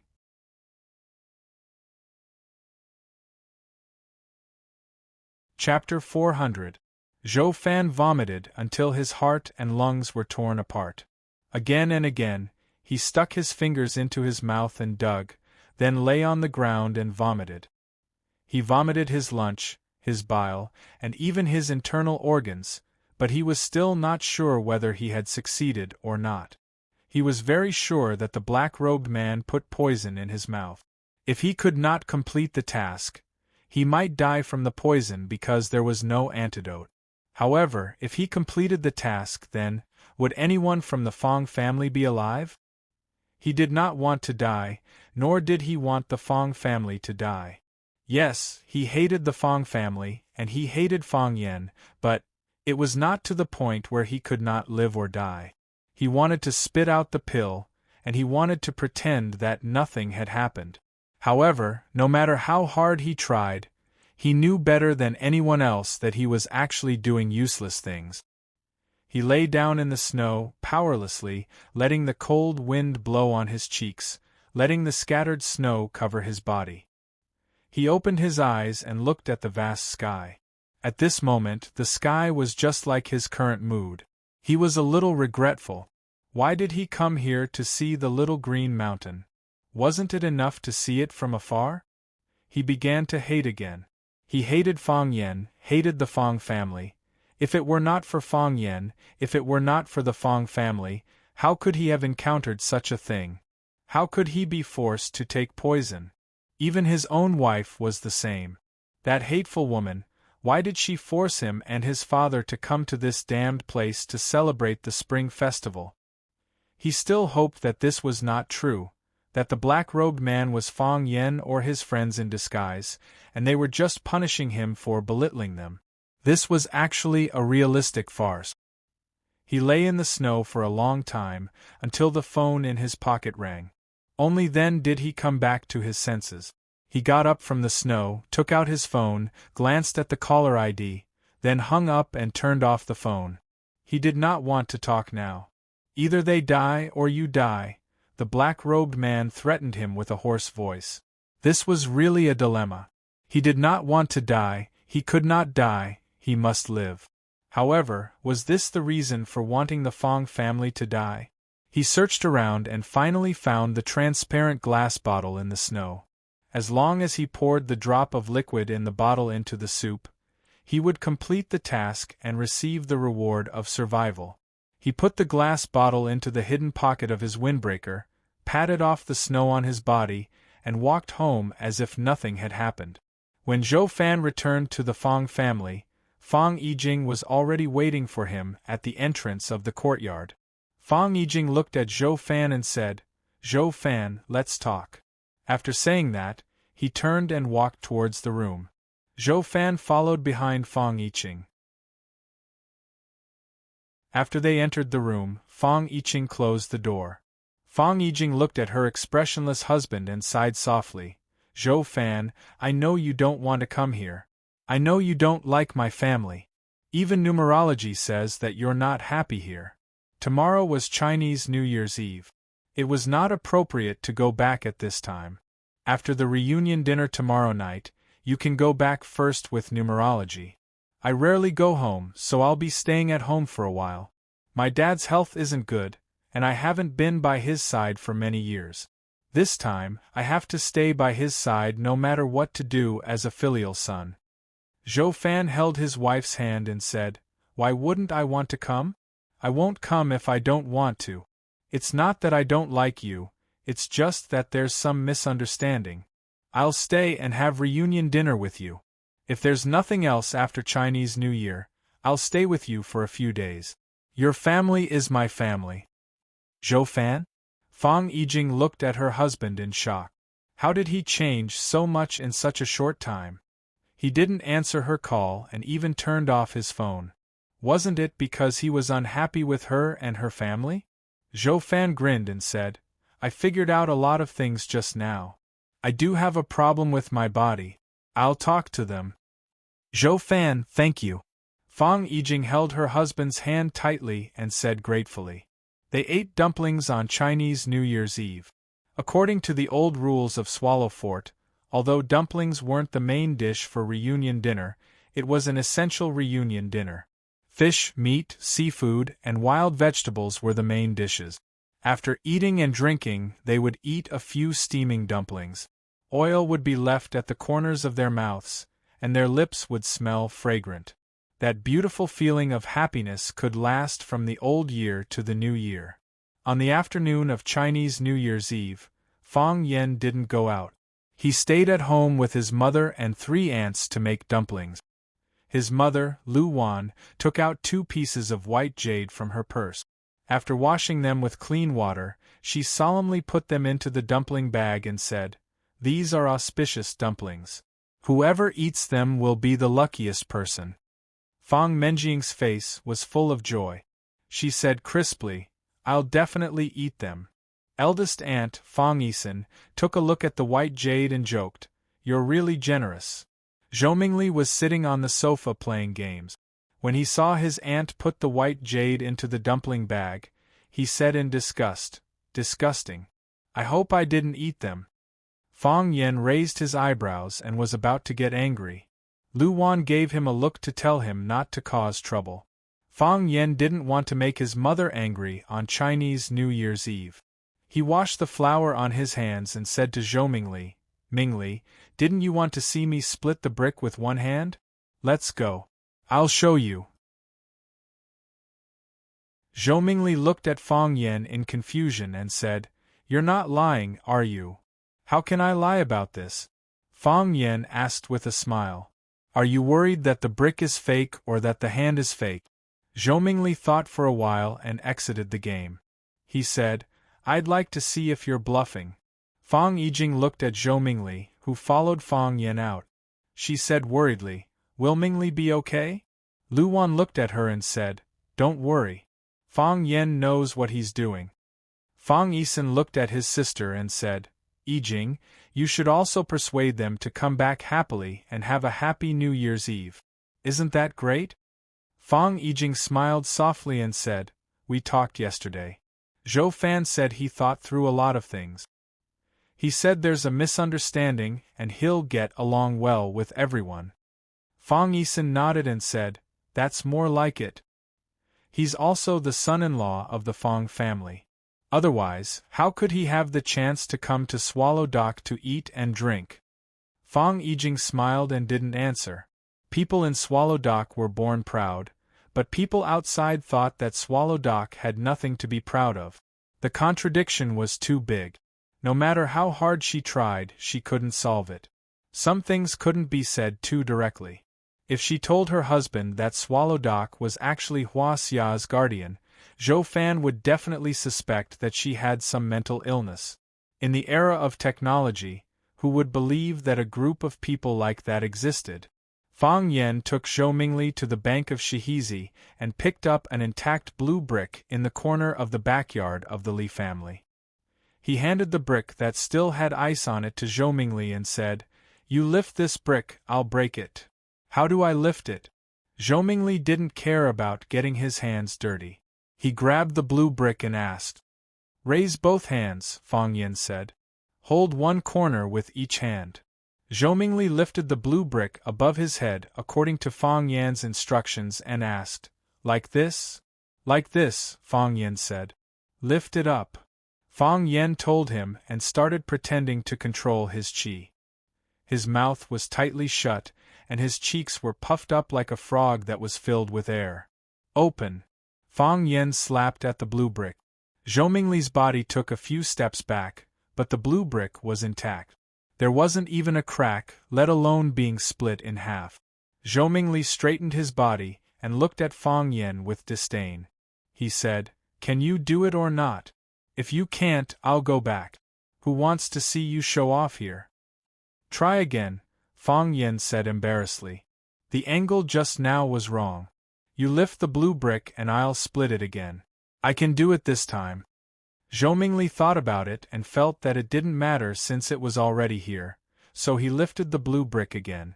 Fang Yen suddenly exerted force and slashed at the center of the blue brick like lightning. Crack! Zhou Mingli only felt his arms shake and the blue brick in his hand was split into two. He looked at Fang Yen in disbelief and asked, "Is it really possible? There's something more exciting. Do you want to see it?" Fang Yen said with a smile, his voice full of temptation. "What else?" Fang Yen pointed at a crooked tree next to him and said, "You climb up this tree and throw the brick down. When the brick falls, I'll cut it in half. When the brick hits the ground, you'll find that the brick will split into two." "Impossible?" Zhou Mingli's curiosity was piqued. "Do you think this is a movie? Try it if you don't believe me." Zhou Mingli looked at the crooked tree and said, "This tree is icy and slippery. I'm afraid I can't climb it." "Then forget it," Fang Yen said. "When you come next spring, I'll show it to you." Zhou Mingli hesitated again and again, but he still didn't want to give up. He said to Fang Yen, "I'll try climbing. Help me." "Sure." Fang Yen reluctantly agreed. With Fang Yan's help, Zhou Mingli finally climbed up the crooked tree with great effort. Zhou Mingli hugged the tree trunk and shouted to Fang Yen, "Pass me the brick." Brick? What brick? Fang Yen looked at Zhou Mingli with a confused expression. Didn't you say I'll climb up and throw the brick, and you'll split it? Zhou Mingli had a bad feeling. That's what happened, Fang Yen said. But I just thought about it. I think I'm not strong enough yet. I'll go back and practice. When I'm done, I'll come back and split the brick for you. Don't worry. By next spring, I'll definitely be able to split the brick in the air. After Fang Yen said that, he turned around and walked towards the village. Hey Fang Yen, Zhou Mingli was scared. He hugged the crooked tree and shouted. Put me down, Fang Yen, you bastard. Put me down, Fang Yen, you bastard. You dare to trick me. I'll play you to death, Fang Yen, cousin, help. Deep in the forest, a man in black robe watched this scene like a ghost.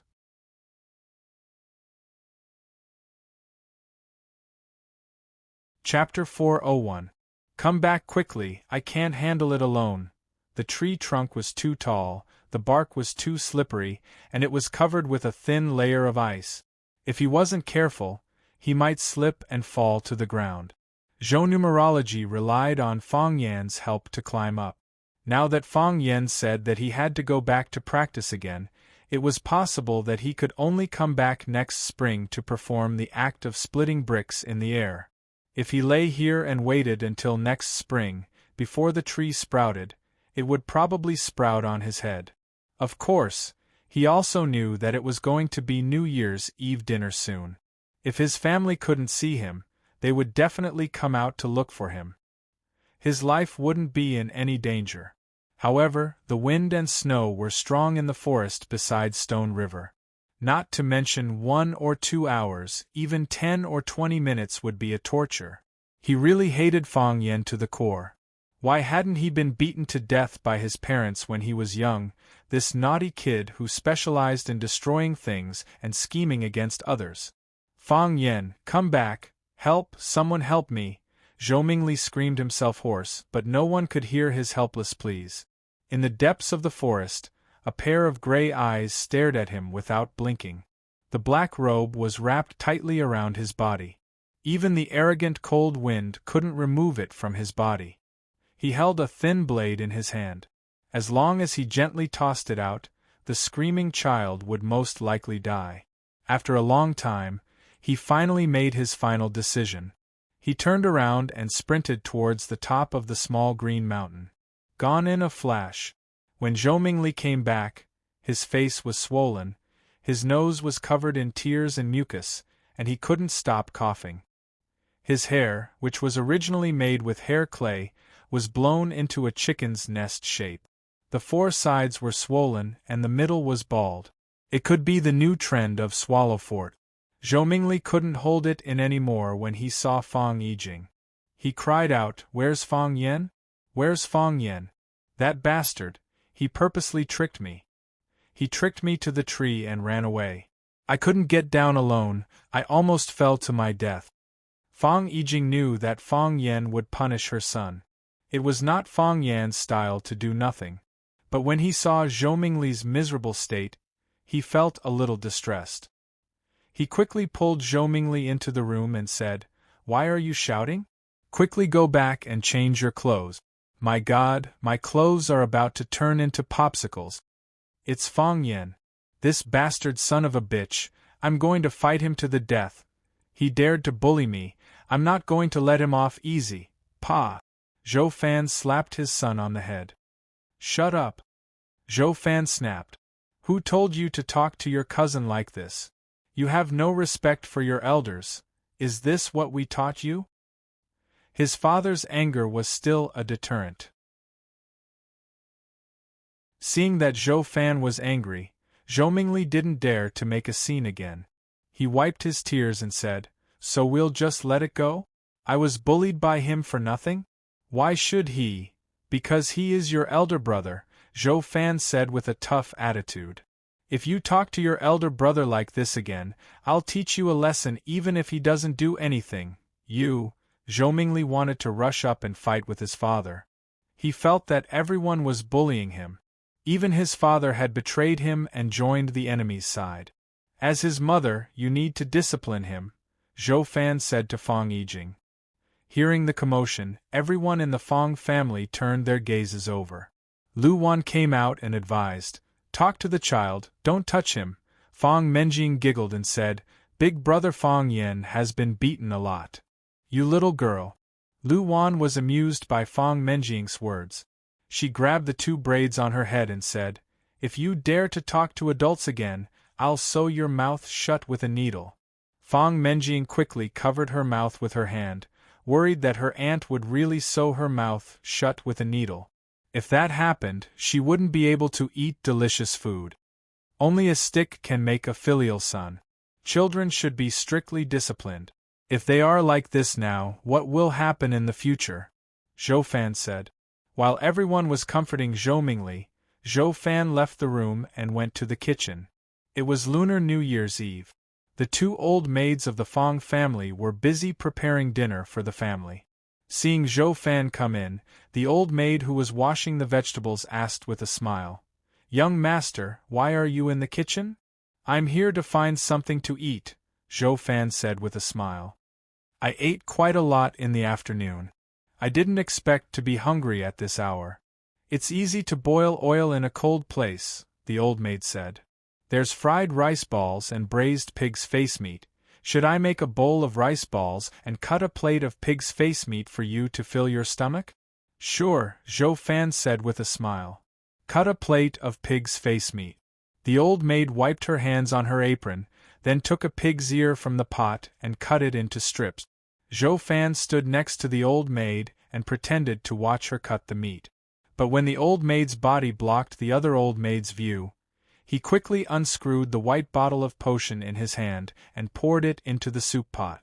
There was only 1 drop of the potion, and it didn't even make a splash when it was poured into the soup pot. The old maid looked at Zhou Fan looking at the soup pot and said with a smile, "This is mountain mushroom pheasant soup. The mushrooms are picked from the mountains and the pheasant is hunted from the mountains. You city people can't eat it." "Yes. People in the city eat expensive and nutritious food," Zhou Fan said with a smile. "There's also gutter oil.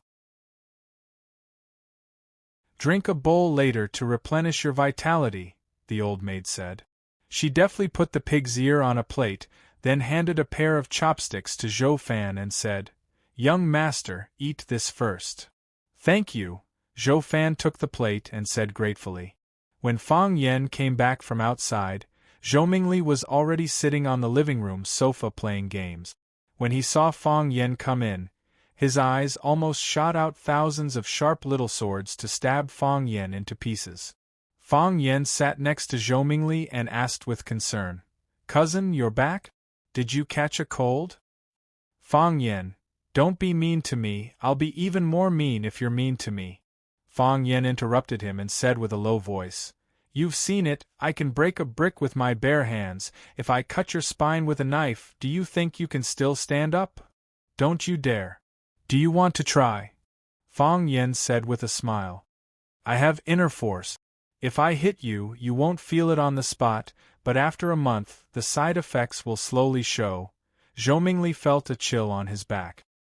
He jumped down from the sofa, put on his shoes, and ran to his room. He was really scared of Fang Yen.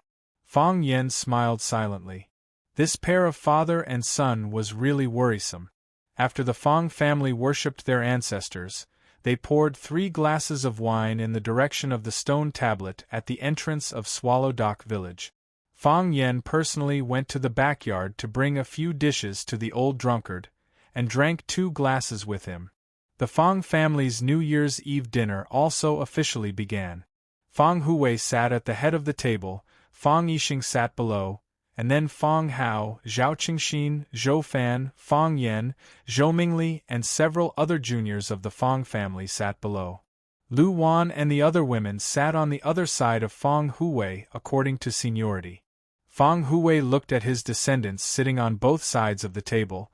He seemed to be in a particularly happy mood, and said with a smile, "New Year's Eve is the night of reunion. How can it be called a night of reunion when all the family members are not here? This year, Yixing and Zhou Fan are back, and so is Zhou Mingli. This year's reunion dinner is even more reunion than in previous years. But this is not enough. Everyone looked at Feng Huwei with confusion. Obviously all the family members were here. Why did the old man say it was not enough? Could it be that someone who was supposed to be here didn't come back? Feng Huwei looked at Feng Yan with bright eyes and jokingly said, "If Feng Yan can bring back that girl from the Yi family, then our dinner will be truly perfect." Everyone laughed. Feng Yan smiled bitterly and said, "Grandpa, please don't make fun of us. Who said I'm joking with you? Next year, we must win that girl from the Yi family, and bring her back to our Feng family for a reunion dinner during Chinese New Year. This is a mission, we must make sure it is completed." Feng Huwei said with a serious expression. Feng Yan didn't want to spoil his grandpa's mood, so he half-heartedly said, "I'll try my best, but you also know this kind of thing requires fate." "Fate my ass. Back then, I fell in love with your grandmother, and so did many other people. They wrote love poems and gave her gifts, so I directly went up to her and told her to come with me. Then she left with me," Feng Huwei said with a proud expression. Feng Yan's face was full of shock, saying, "It's that simple?" He didn't quite believe it. He always felt that picking up girls was something that required a lot of experience. How could it be so easy to succeed? "It's that simple." Feng Huwei solemnly nodded. "Of course, that's only if I beat all of her suitors away in front of her." Everyone laughed again. Even Zhou Mingli, who always kept a straight face and didn't want to talk to anyone, couldn't help but laugh. It seems like Feng Huwei's story was very much to the taste of these young people. After Feng Huwei finished his speech, everyone's eyes turned to Feng Yixing. According to the rules, he would also say a few words. Feng Yixing raised the glass in front of him and smiled. "I won't say much, I just wish everyone good health and a better life. Come, let's have a toast." Cheers. Everyone's glasses clanked together, making a clear sound. Then, everyone raised their necks and drank all the liquor in their glasses. Even Feng Mingxiang learned from the adults and drank all the yogurt in his glass in one gulp. The first thing to eat was the soup. The old maid brought up the bowls of soup. Everyone had a bowl in front of them. Feng Huwei took the bowl, blew on it, and was about to drink the soup with a spoon, when Zhou Fan suddenly called out, "Wait a minute."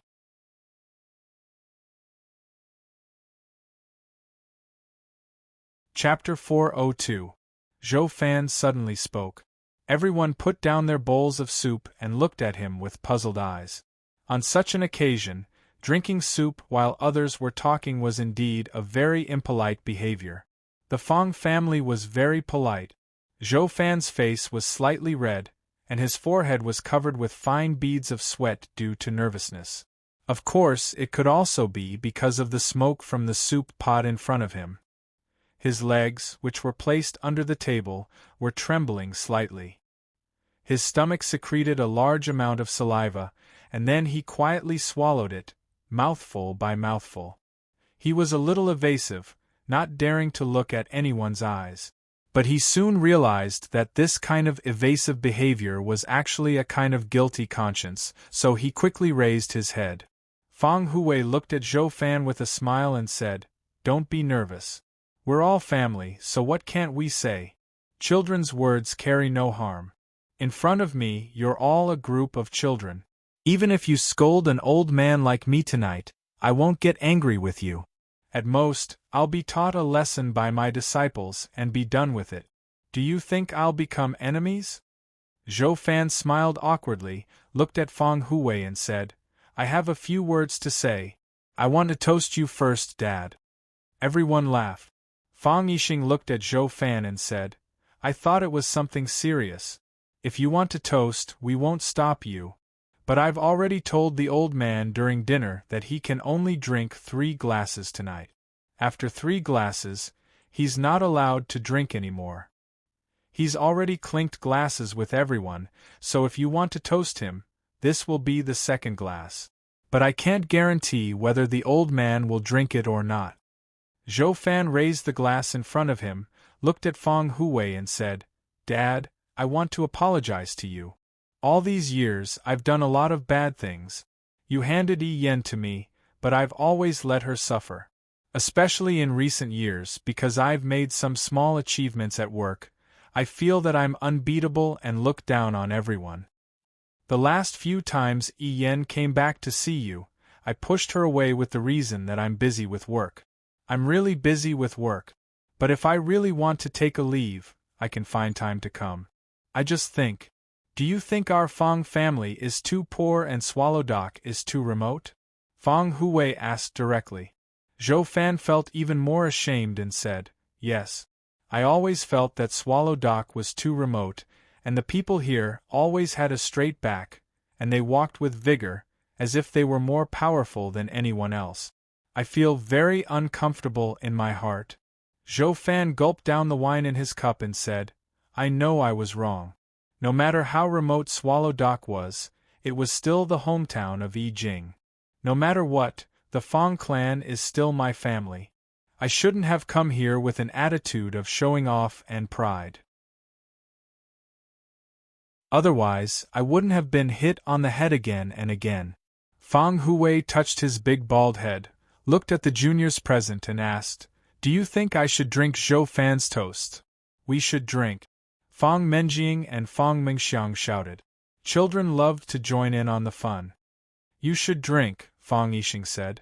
Dad, give Zhou Fan a chance. Fong Yijing said with red eyes, since he made it clear, it means he's sincerely apologizing. Fong Hui nodded, then tilted his head back and gulped down the wine in his cup. Fong Hui put down the empty cup and said to Zhou Fan, I've been waiting for this cup of wine for too many years. Dad, I'm sorry. Zhou Fan's eyes were red. I've let you down. Indeed, Fong Hui said with a smile. Now that you're able to say these words and toast me, it proves that Fong Yijing didn't choose the wrong person, and I, Fong Hui, wasn't blind to marry my daughter to you. Zhou Fan poured himself another cup of wine, then looked at Fong Yen and said, Fong Yen, I want to toast you with this cup of wine. Fong Yen smiled and said, regardless of age or seniority, it's not my turn, right?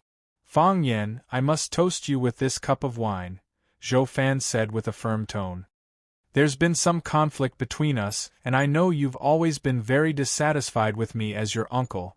Fong Yen nodded seriously and said, sometimes I've thought about not being your uncle. You know a lot of things in your heart. But for the sake of your aunt and the harmony of the family, you pretend that nothing happened. This time, I also came with hostility. I didn't want to come at first, but Yijing insisted. In order to go back to her hometown for the spring festival this year, she insisted with me for more than half a year. Thank you for tolerating me, thank you for accepting me. Fong Yen, let bygones be bygones. I'll toast you with this cup of wine. Zhou Fan's tone was sincere, and his eyes were sincere. Moreover, he was Fong Yan's elder. Since an elder took the initiative to apologize to a younger person, Fong Yen couldn't pretend to be cold no matter what. He picked up the cup in front of him and clinked it with Zhou Fan, then said with a smile, Uncle, you're too serious. I've always had hope in you. I think you can still be saved. Lu Wan scolded, Fong Yen, how can you talk to your uncle like that? Fong Yen and Zhou Fan drank up the white wine in their cups at the same time, and Zhou Fan poured himself a third cup of wine. Fong Hui looked at Zhou Fan and said, if there's anything good, you should say it slowly. If there's any good wine, you should drink it slowly. You said all the good words in one breath and drank all the good wine. Do you still want to talk? Do you still want to drink? Put the cup down and drink some soup to moisten your intestines first. Fong Yijing also persuaded him and said, Old Zhou, take a rest first. Everyone understands your intention. Why are you in such a hurry? Zhou Mingli came over to take the wine cup from his father's hand and said, Dad, who do you want to toast this cup of wine to? I'll drink it for you. Zhou Fan pushed Zhou Mingli away and said with red eyes, This cup of wine, I toast everyone to everyone here. I'll drink it first. After that, Zhou Fan drank up the white wine in the cup, put the cup on the table, picked up the meat soup in front of him, and said, "This soup smells so good." The others looked at each other, and also picked up the meat soup in front of them and drank it in small mouthfuls. After Zhou Fan's confession of love, the temperature of the soup dropped a little, and it tasted just right. Crack, whoosh, whoosh, whoosh, whoosh, whoosh, Zhou Fan ran in the snow in a crooked manner and slipped on the hard ice several times. His body fell into the snow pit, and his body was still sliding forward along the smooth ice and snow. Before his body stopped, he had tried hard to get up and run forward again. Every step he took seemed to exhaust all his strength. Running from the Fong clan to here had already exhausted his stamina. His breathing was ragged, and his chest felt like it was being crushed by a huge rock. Every time his heart beat, he felt a dull pain. He hadn't exercised for a long time. The night was dark and windy, and it was freezing cold. There was no bright moon in the sky, not even a star. Fortunately, there was a layer of snow on the ground, which could light the way. Zhou Fan's glasses had fallen off, and the scene in front of him was a blur. He relied on his feelings and memories to run here. This was the place where he met the black-robed man. "Come out, come out!" Zhou Fan stood in the snow and shouted, "I've completed the mission, I've completed the mission." No one answered. Apart from startling a few forest birds, which bounced off a few icicles, the icicles fell to the ground and broke into pieces. No human sounds could be heard. "I've completed the mission, give me the antidote, give me the antidote." Whoosh, a black-robed man appeared behind Zhou Fan. "Are you sure? You've completed the mission?" The black-robed man's extremely strange voice sounded. This was the most unpleasant voice Zhou Fan had ever heard. It was like talking with a mouth full of sand, or like the sound made by countless earthworms digging holes in the fertile soil. "Yes, I've completed the mission. I've completed the mission. I poured the poison into the soup, and they all drank the soup, everyone drank a bowl," Zhou Fan shouted with a trembling voice. His upper and lower teeth were chattering violently. It was as if he was afraid of what he had just done, or as if he was naturally afraid of the black-robed man in front of him. "Is that so?" The black-robed man sneered. "Then tell me, what are the symptoms of the people who drank the soup now?" He would not believe anything Zhou Fan said, even if this man's life was in his hands, even if he could crush him to death at any time. It was like crushing a weak ant to death. Zhou Fan calmed down a little, and his speech became more logical. He said, "There are no symptoms. I saw them run out with the excuse of going to the toilet after drinking the soup. They have no symptoms. They are all fine, not dead." The black-robed man's voice sounded as if it came from hell. He said, "Of course they won't die. At least they won't die now. Because I gave you the soulless lure, it's a slow-acting poison.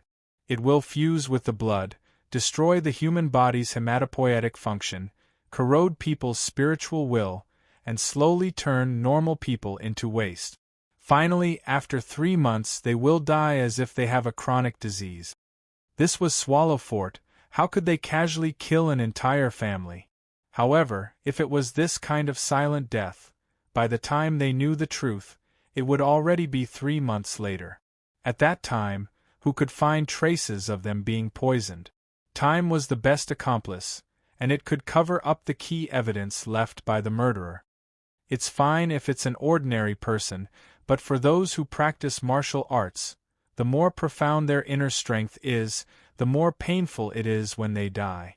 The black-robed man looked at Zhou Fan and said, "Fortunately, the Fong family are all martial arts practitioners."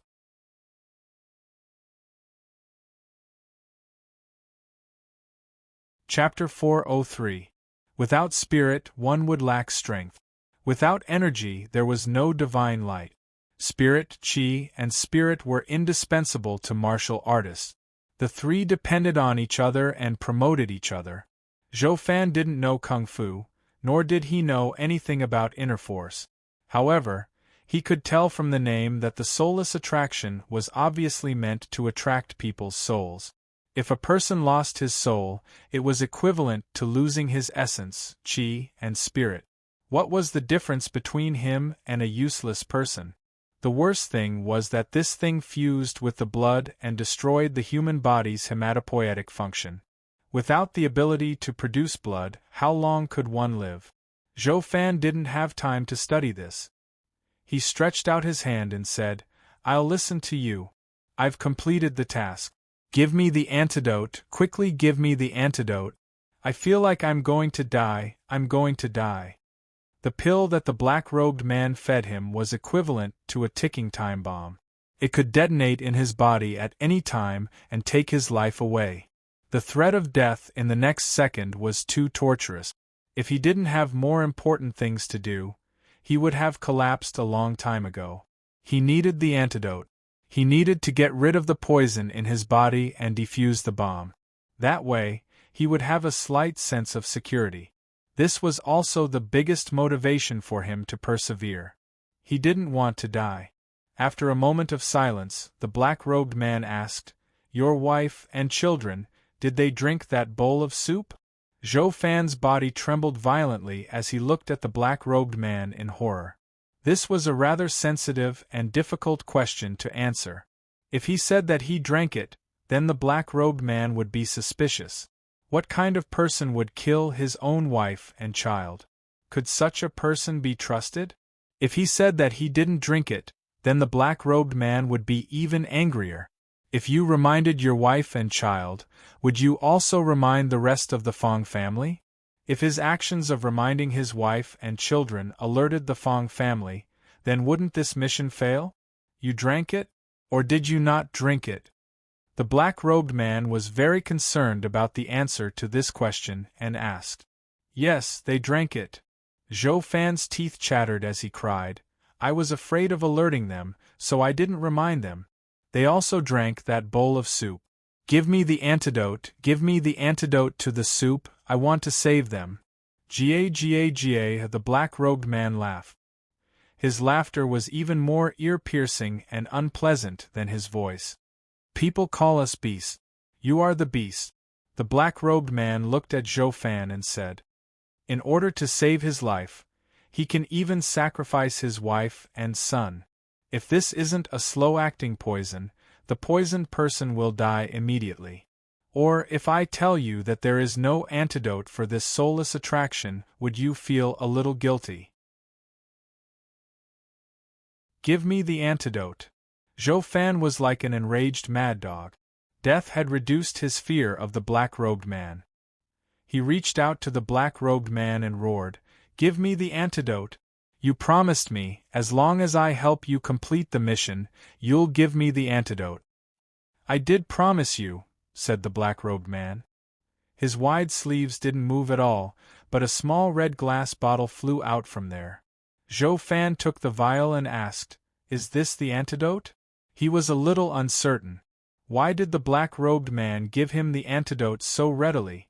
Or could it be that this was another type of poison that would kill anyone who drank it?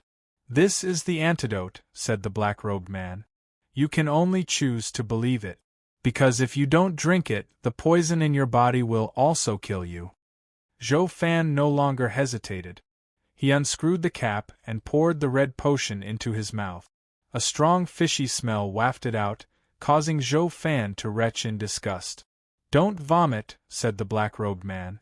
"This is raw blood. If you vomit it, you won't be able to cure the poison in your body.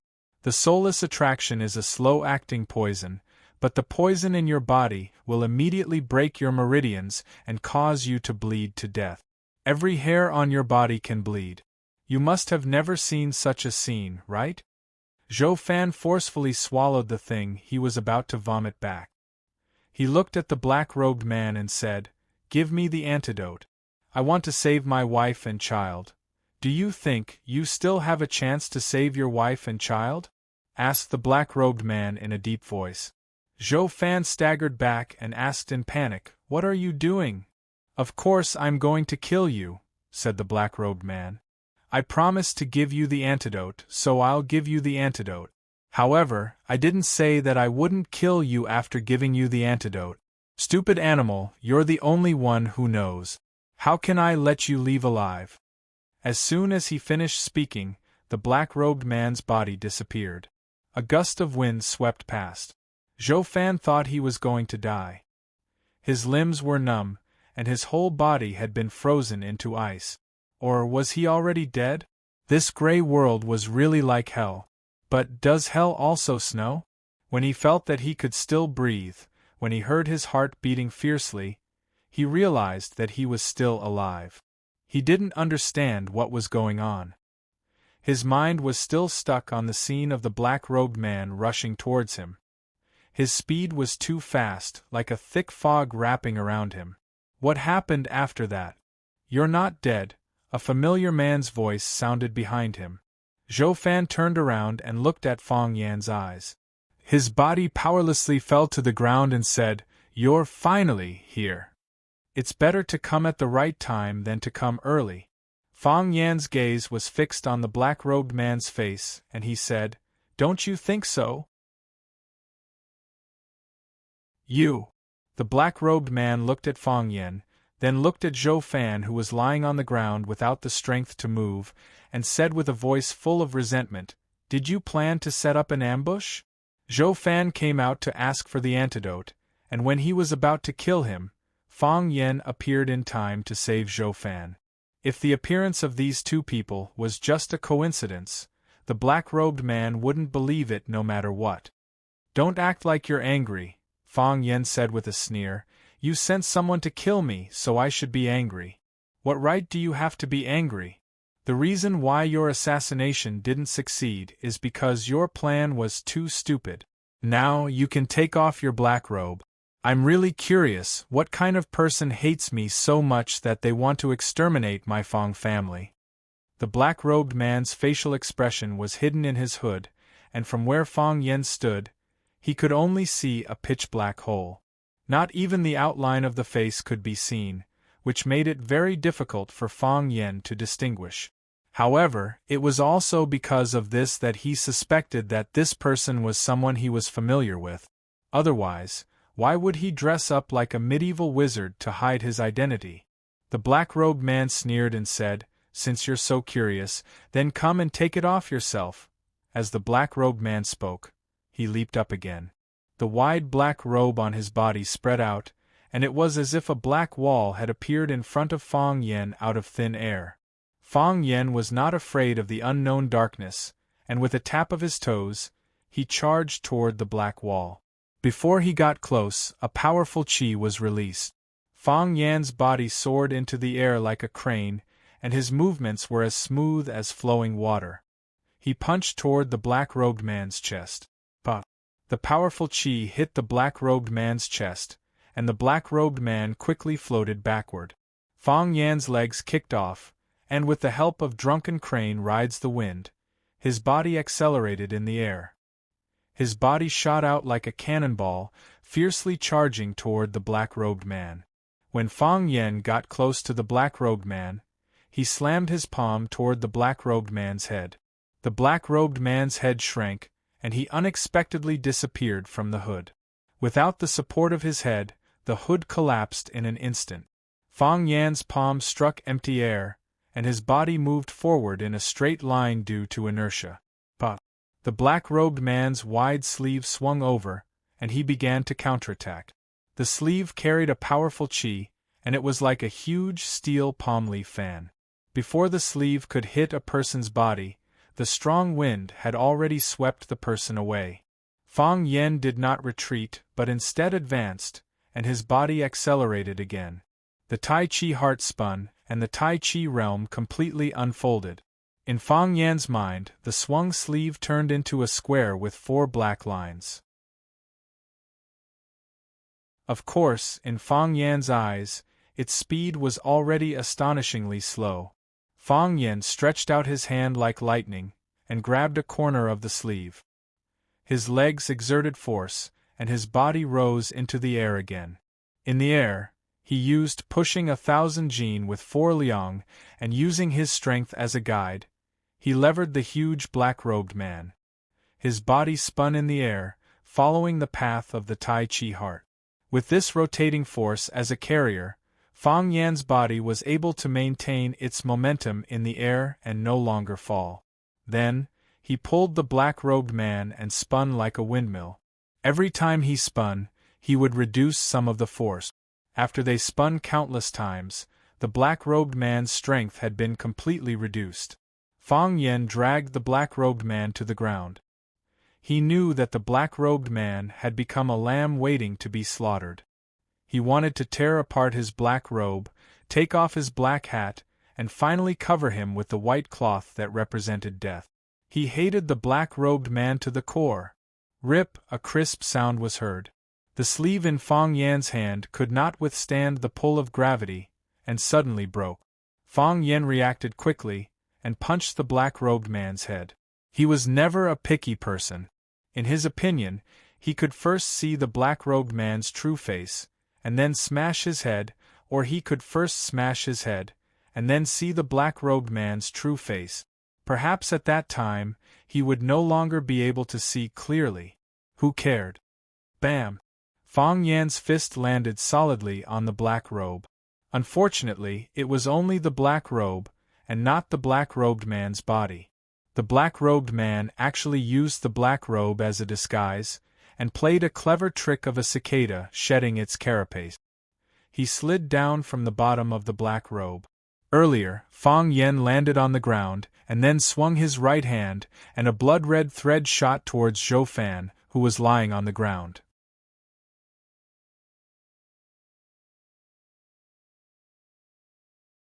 Chapter 404. Hiss, the red thread snake hissed. It was as if someone was whistling his foot. He tried hard to make a sound, but it was not loud or pleasant at all. The red thread flew towards Zhou Fan, who was lying on the ground, as fast as lightning. If it was an ordinary person, such as Zhou Fan, even if the tiny red thread entered his body through his nostrils, ears, or mouth, and gave birth to a nest of red thread snakes in his stomach, he would not be aware of it. However, in Fang Yan's eyes, he could clearly see the red lines every move and even its two black eyes that were like dots. It was a red thread snake. Fang Yan was no stranger to this kind of red thread snake. Previously, when he fought with the Snake Lord had used such a disgusting thing that was impossible to guard against to poison him. However, the Snake Lord had been subdued by Fang Yan and had his snake eye. As long as Fang Yan crushed the snake eye, the Snake Lord would die on the spot. The Snake Lord's life was to become Fang Yan's snake slave and be used by him. It was impossible for him to have the guts to resist and poison Fang Yan. Of course, there was also the possibility that the Snake Lord wanted to poison Fang Yan's family to death and then take away his snake eye from Fang Yan. However, Fang Yan knew that this person was not the Snake Lord. At first contact, he knew that this person was not the Snake Lord. There were many senses in the human body.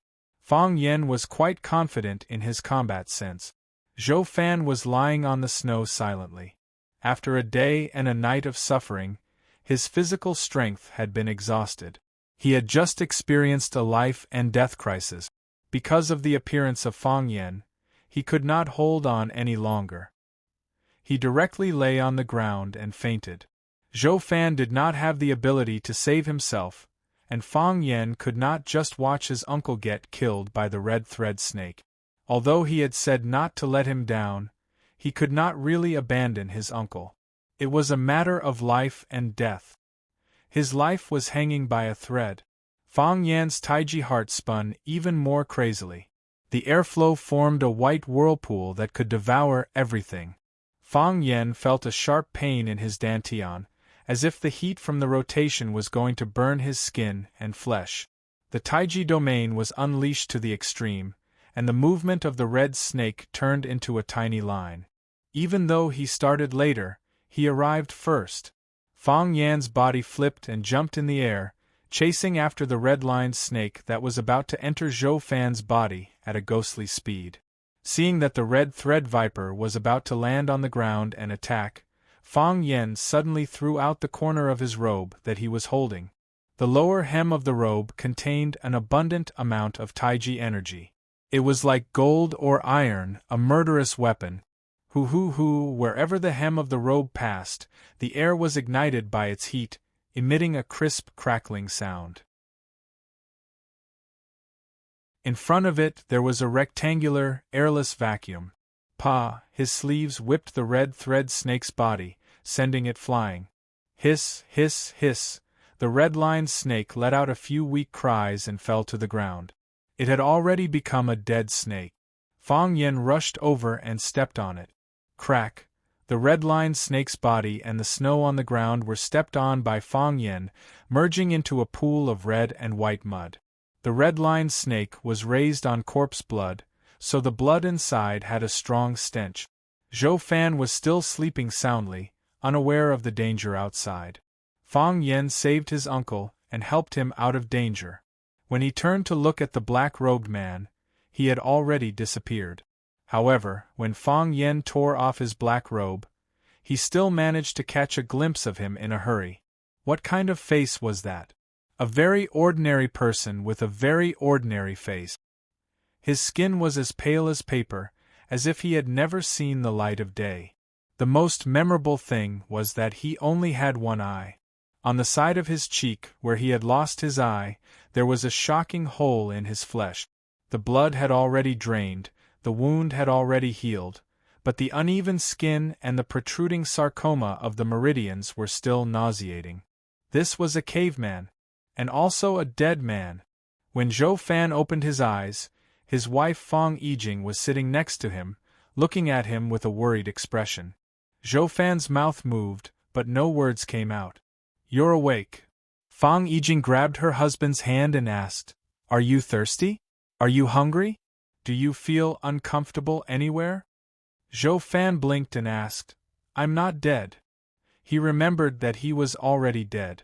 The ice and snow covered him, and there was a crystal-clear snow bag where he laid. That was his coffin. "I'm not dead," Fang Yijing said with reddened eyes.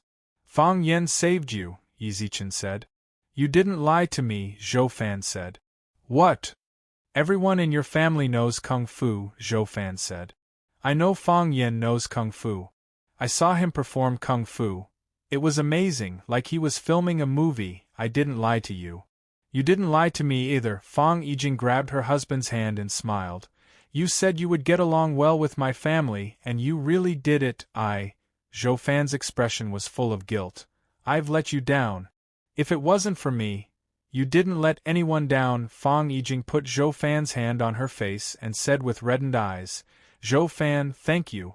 Thank you for choosing us, thank you for telling the truth to Fang Yen, thank you for not being so selfish. Fang Yen said that if it wasn't for you, our family could have been poisoned. My dad also praised you, saying that you're indeed Fang Hui's son-in-law. My dad rarely praises people, especially these past few years. The only person he praised was Fang Yen." "Really?" Zhou Fan asked with tears streaming down his face. "Did they really say that?" Zhou Mingli felt so wronged, but also so touched. What did he go through in the past 2 days? He was just a normal little official. He just wanted to come to his wife's hometown to spend Chinese New Year with his father-in-law. How did he encounter something like this? First, he had a conflict with Fang Yen. He was ridiculed and bullied to the point of death. He just wanted to go out for a walk, but he met a black-cloaked man who fed him a poison, then gave him a bottle of potion and told him to poison his father-in-law's family. Did he die? Or did his father-in-law's family die? This wasn't a problem, this was a King world-class problem. He hesitated for a long time. He didn't even report what happened to him to the Fang family immediately. For a period of time, he was really considering how to poison the soup pot. Of course, he failed. His strange behavior was already noticed by Fang Yen. He knew that he was a selfish person, and also knew that he was the sinner of the Fang family. He felt that neither his wife nor the Fang family would forgive him. Fortunately, it was all over now. He was still alive, and so was his father-in-law's family. Moreover, He, who had never been recognized by them, actually received their praise. Was this the sweet after the bitter? It's true. They're discussing something outside, you'll know when you go out. Fang Yijing also nodded with tears on her face. I'm not going out, Zhou Fan said. He reached out and hugged his wife, saying, I just want to be alone with you for a while. The Fang family's living room. The children were all taken to their rooms to sleep by their mother. Only Fang Huwei, Fang Yixing, Fang Hao, Zhao Qingxin, and the junior Fang Yan were left in the living room. Lu Wan also went out after making tea for everyone. She knew that the men of the Fang family had something very important to discuss today. She didn't know until now that what she thought was a peaceful New Year's Eve dinner was actually hiding such a dangerous thing. Looking at her son, Fang Yan, who was sitting calmly next to his grandfather, Lu Wan's heart was filled with comfort. Her son had grown up and could share the family's worries. No, not only could he share the family's worries, he could already support the Fang family's image. It's just that this child is working too hard. If only there was someone who could share the burden with him. Lu Wan thought to herself that it was time to arrange a marriage for Fang Yan. Fang Yan still didn't know about his mother's evil thoughts, he said. This is a ruthless move, but also unexpected. They're trying to get rid of our entire family without making a sound. Fortunately, they chose the wrong chess piece. They chose Zhou Fan to carry out this plan. However, no matter how much Zhou Fan hated the Fang family and how much he hated Fang Yan, he didn't have the intention to eliminate the entire Fang family. They asked Uncle to poison the soup pot to kill us, his wife and his child. As long as you're a man, you'll have a little bit of resistance, right? Uncle said that the mission was completed, so they killed Uncle's wife and child. After understanding Uncle's choice, they were extremely angry, feeling that Uncle had lied to them. Our opponent is not only a psychopath, but also a psychopath, right? Just like what Fang Yan said, when faced with the decision to poison his wife, child, and all of his wife's family, anyone would feel uneasy. Zhou Fan was a selfish and timid person. However, this didn't mean that he had completely lost his humanity. He was hostile to the Fang family and hated Fang Yan, but it was only because of the bad feeling in his heart and a few words that he said. If he wanted the Fang family to fight and kill, he wouldn't be able to do such a thing. After he got the antidote, he came back like a stray dog. His strange behavior was hidden from his wife, Fang Yijing, and many people in the Fang family, but it couldn't be hidden from Fang Yan. Under Fang Yan's pressure, he finally confessed to Fang Yan everything that had happened to him. Fang Yan was shocked after hearing it, but he signaled Zhou Fan to keep quiet and beat him at his own game. The medicine that Zhou Fan threw into the soup pot was not the soulless lure, but a tonic called Lingji that Fang Yan gave him. Putting it into the soup pot wouldn't be harmful to the human body, and it could even be beneficial.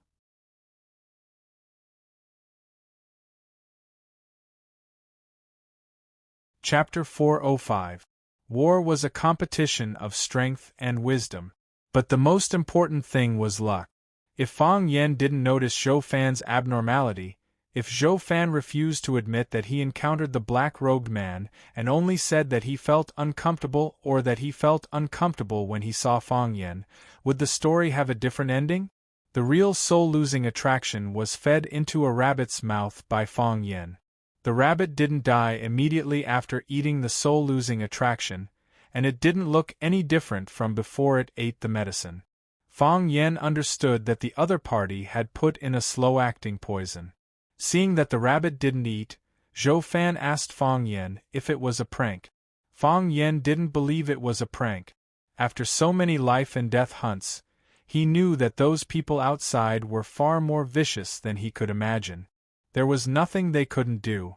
For a sensitive place like Swallow Fort, they could only use a slow-acting poison if they wanted to make such a big move. If the Fang family died tragically on New Year's Eve, the impact of this event would be too great. It wasn't something that ordinary people could suppress. No one dared to suppress it. Fang Yan wasn't sure if the Fang family had other puppets, and he didn't know if someone was watching Zhou Fan and the Fang family. If someone was watching, and Zhou Fan didn't carry out the task, they might make another move.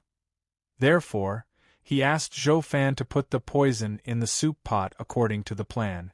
At the dinner table, Zhou Fan suddenly apologized to everyone and toasted them 3 times. This was Zhou Fan's impromptu performance. At that time, Zhou Fan was still suffering from the poison. He wasn't sure if he could survive the night, and he wasn't sure if he could get the antidote from the black-robed man, although Fang Yen promised him that he would help him get the antidote. However, the black-robed man was so powerful, and Fang Yen, he was just a young and clever kid. In the hearts of ordinary people, bad guys were always more ferocious and terrifying than good guys. Zhou Fan apologized to everyone for his behavior for so many years. Fang Yen was worried that he would mess up the show. Fortunately, he had been controlling his emotions and forcefully took back the topic. Therefore, when Fang Yen clinked glasses with him at the dinner table, he said that he thought he could still be saved. Everything that happened after that was logical. Zhou Fan's acting skills were off the charts. After everyone finished their soup, he used the excuse of going to the bathroom and ran into the wilderness. Originally, Fang Yen thought that the black-robed man would not give the antidote to Zhou Fan so easily. The most likely scenario was that he would kill Zhou Fan. He was going to die anyway, so why waste an antidote? It turned out that bad people also had a side of them that kept their promises. If I say I'll give you the antidote, I'll give you the antidote. If I say I'll kill you, I'll definitely kill you. Zhou Fan got the antidote, and Fang Yen blocked the black-robed man's attack and saved Zhou Fan. After listening to Fang Yan's story, the whole family fell into a long silence. This is luck and also a blessing. Fang Hui sighed and said, "It proves that our Fang family should not fall, nor should we fail." "Who is that black-robed man?" Zhao Qingxin looked at Fang Yen and said, "Do you want me to use my connections in Yanjin to investigate?" "That's fine," Fang Yen said.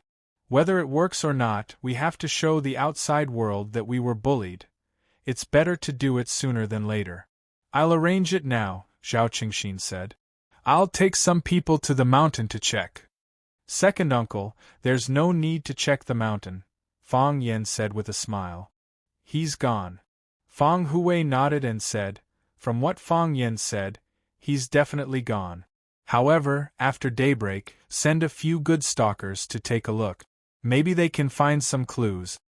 "Got it," Zhao Qingxin agreed and went to the yard to make a call. Obviously, he was going to use the Zhao family's power in Yanjin. "We have to find out who he is." Fang Hao's face was full of murderous intent. "We didn't poison him this time, but what about next time? What about the next time? It's really hard to eat and sleep with an enemy like him." Fang Hui nodded and said, "What Fang Hao said makes sense. Our Fang family doesn't bully others, but we can't let others bully us for no reason. If we get slapped, we'll take it. If we get slapped a second time, we should at least ask why, right?" The old man looked at Fang Yen and said, "Fang Yen, what do you think?" "Grandpa, let me handle this matter," Fang Yen said coldly. "If we let him escape this time, he won't be so lucky next time." "That's settled," Fang Hui said. "Let Fang Yen handle this matter. It's getting late. Go and rest." Fang Yixing looked at Fang Yen and said, "Be careful." "I will," Fang Yen said. "Dad, you go and rest. We still have to get up early tomorrow morning to pay New Year's greetings." "You have to come with us this year," Fang Hui said. "We'll have to go to every household after coming back. Those who helped us before, go and kowtow to their elders. Those who bullied us before, practice with their juniors. Don't hide at home like a coward." Fang Yen smiled bitterly and said, "Isn't this bullying?" "What do you mean by bullying?" "This is showing off our strength," Fang Hui said coldly. "The country also conducts military exercises from time to time. What's wrong with showing off our strength?" New Year's Eve was also the golden time to say goodbye to the old and welcome the new. Before midnight, Fang Yan's phone began to ring. Most of them were from Rosefinch secondary students and colleagues in the office.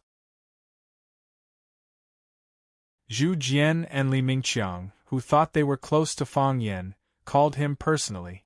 Zhu Jian's call was relatively simple. He only asked when Fang Yan would return to Huaqing, and asked Fang Yan to go to his house for a meal and a drink. Fang Yan told them in advance that he would return to Yanjing for the Spring Festival.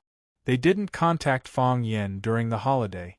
Fang Yan said he would return after the Spring Festival, so Zhu Jian said to go to his house for a drink on the 14th of the first lunar month. He was worried that Fang Yan would have an appointment on the 15th, and the 16th was the day school reopened. Of course, the third-year students would start school on the 9th of the first lunar month, and their studies would be more arduous. Li Mingqiang's call was much more intimate and polite. He also asked where Fang Yan's home was in Yanjing. He planned to go to Yanjing after the Spring Festival, mainly to bring his family and children on a trip. He also wanted to visit Fang Yan's parents and elders at the same time. He said that it was a courtesy that he should perform. Fang Yan declined again and again. Only then did Li Mingqiang give up on the idea of going to Yanjing to visit Fang Yan for the Spring Festival. One of the school's vice principals was not feeling well. He had said before the Spring Festival that he would be retiring early this year. There were many people eyeing that position, and Li Mingqiang was the most powerful competitor. There were 3 people who could decide that position: the school board member Lu Chaoge, the current principal Zhang Xiaofeng, and the shadow principal Fang Yan. Li Mingqiang knew that if he had Fang Yan, he would have the votes of the school board member and the shadow principal. Even if Zhang Xiaofeng objected, it would be useless. Unfortunately, Fang Yan had already communicated with Zhang Xiaofeng and made other arrangements for this position. Mr. Fang, Happy New Year. The person who secretly likes you. An unknown number sent such a message.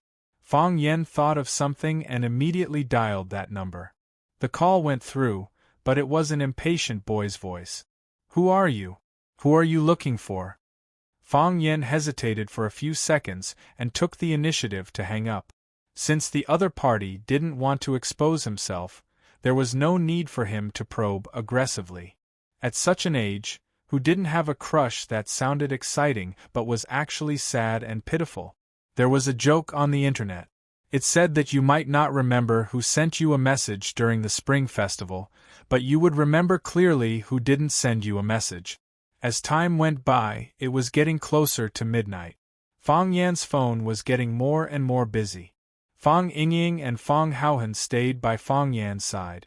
Seeing that Fang Yan was busy answering messages and answering phone calls, the two of them felt a little sad when they looked at the phone in their hands. They waited for a long time, but there was not a single message or phone call. On such a special night, they were like orphans forgotten by the world. Ding! The phone in Fang Yingying's hand finally rang. Fang Yingying was so excited that the fat on his face kept shaking. While Fang Yan was drinking water, he said very discontentedly, "I don't know who sent me a message to wish me well. I hate this kind of cheap blessing method the most. They are not even willing to write a blessing, and the blessing message is copied and forwarded. 8,000 people out of 10,000 receive the same message. It's a waste of money." Fang Yingying opened his message in front of Fang Yan. There was only one message in the empty inbox, and the name of the message was so familiar: Fang Family Hero. Fang Yingying was stunned for half a second and wanted to quickly hide the phone. "Open it and see." Fang Yan held the teacup and said, "Let's see what Fang Haohan said to you." "There's no need for that, right?" Fang Yingying said with a bitter face. "It's possible that Fang Haohan wrote a love poem to some girl, but this idiot accidentally chose the wrong recipient and sent it to me. Love poem?" Fang Yan's heart of gossip was burning, and it was even more ferocious than the spinning of the heart of Tai Chi. "Open it and see. Otherwise, I'll do it myself." Fang Haohan shook his head vigorously, signaling Fang Yingying not to open the message. What are you shaking for? Do you think you're a roly-poly doll? Fang Yingying said angrily. The two of us are sitting together, and the straight line distance is less than 2 meters. What can't we say directly? You just have to waste a message fee. Fang Haohan still shook his head, and he shook even more violently. Open it. Fang Yan's curiosity was aroused, and he said to Fang Yingying. Fang Yingying had no choice but to take out his phone and open the message sent by Fang Haohan. Fang Yingying, Happy New Year. You also quickly send me a blessing message. Don't let Junior Marshall Uncle see it. Remember.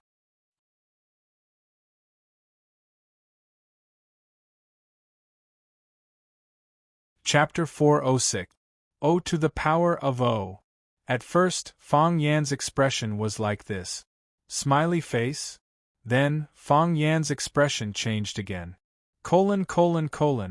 In the end, Fang Yan's expression became like this.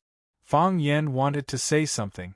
He wanted to tease her or say some comforting words, but he couldn't say anything. He patted Fang Yingying's shoulder, then Fang Haohan's shoulder. A compassionate look that said, I understand you and I'm with you. Fang Yingying's face was extremely embarrassed. He said to Fang Haohan with dissatisfaction, I hope my life will turn into that lotus and I will abandon all fame and fortune. Let the world praise God's freedom, and we only need to monopolize the world. Haven't you heard of this song? Didn't you understand its essence? The people of the inner Jianghu are all peerless powerhouses who live in seclusion. We don't seek fame, nor are we greedy for benefits. What kind of spectacle do we not have? Seen it before? What great temptation have we not experienced? Why would we care about a mere congratulatory message? Fang Haohan, if you want a blessing, just say it. Junior Marshall Uncle and I will satisfy you. It's not a big deal, is it? Was there a need to specially send a message asking for it? You even said not to let Junior Marshall Uncle see it. What kind of thoughts are you having?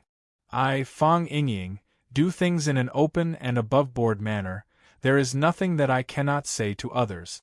Junior Marshall Uncle is our elder brother. Do we need to lie to him? I don't care what you, Fang Haohan, do. Anyway, I, Fang Yingying, would never do such a thing.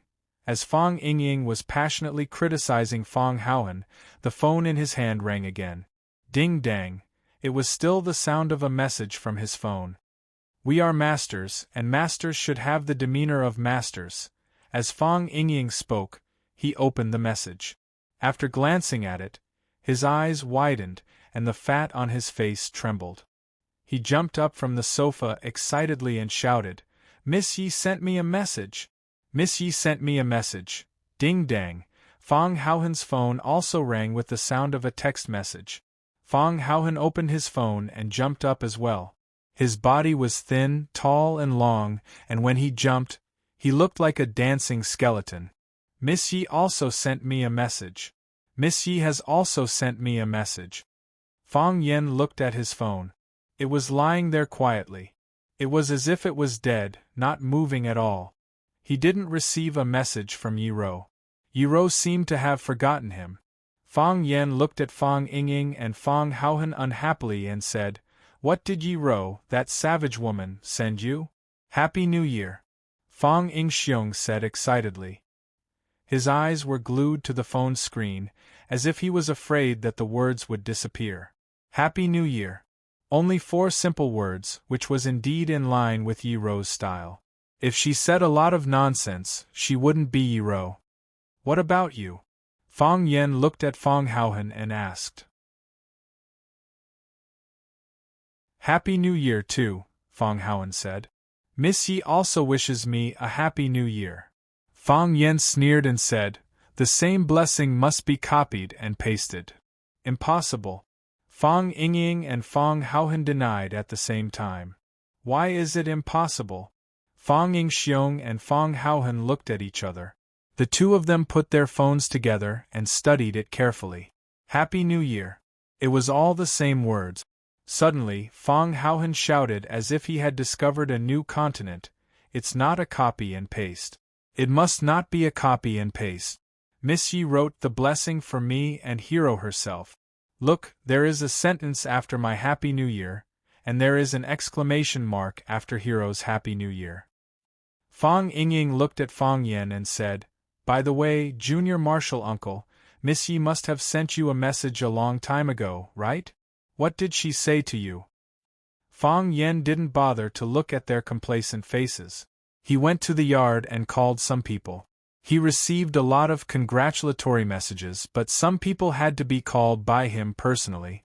For example, his maternal grandparents, the principal of Rosefinch, Zhang Xiaofeng, and the principal of Ivy League High, Zhong Dei, and other elders needed Fong Yen to take the initiative to call them. Fong Yen called his grandpa and grandma first. His grandma greeted the whole family patiently and then gave the phone to his grandpa. His grandpa just asked him if he would come to Huaqing next year and when he would come to Huaqing. After getting Fong Yan's reply, he hung up the phone. Principal Zhang Xiaofeng was watching the Spring Festival Gala with his wife. He simply said a few words to Fong Yan, confirmed Fong Yan's return date after the New Year, and hung up. Zhong Dei was still drinking with his family. He was very surprised to receive Fong Yan's call. He laughed and invited Fong Yan for a drink after the New Year. After Fong Yan finished these calls, he was about to go back to his room when he saw fireworks exploding in the distant sky. The colorful fireworks lit up the night sky, making the sky above Swallow Dock glitter with red light. It looked more gorgeous and dazzling than usual. Then, more fireworks soared into the sky. The flowers bloomed, and the sky was lively like a fireworks show. Swallow Dock didn't have the custom of setting off fireworks. These fireworks were set off in Yanjing City or other villages around Yanjing City. Fong Yen stood in the yard and watched the fireworks for a while. Suddenly, he thought of a woman who was as gorgeous as fireworks but lonely.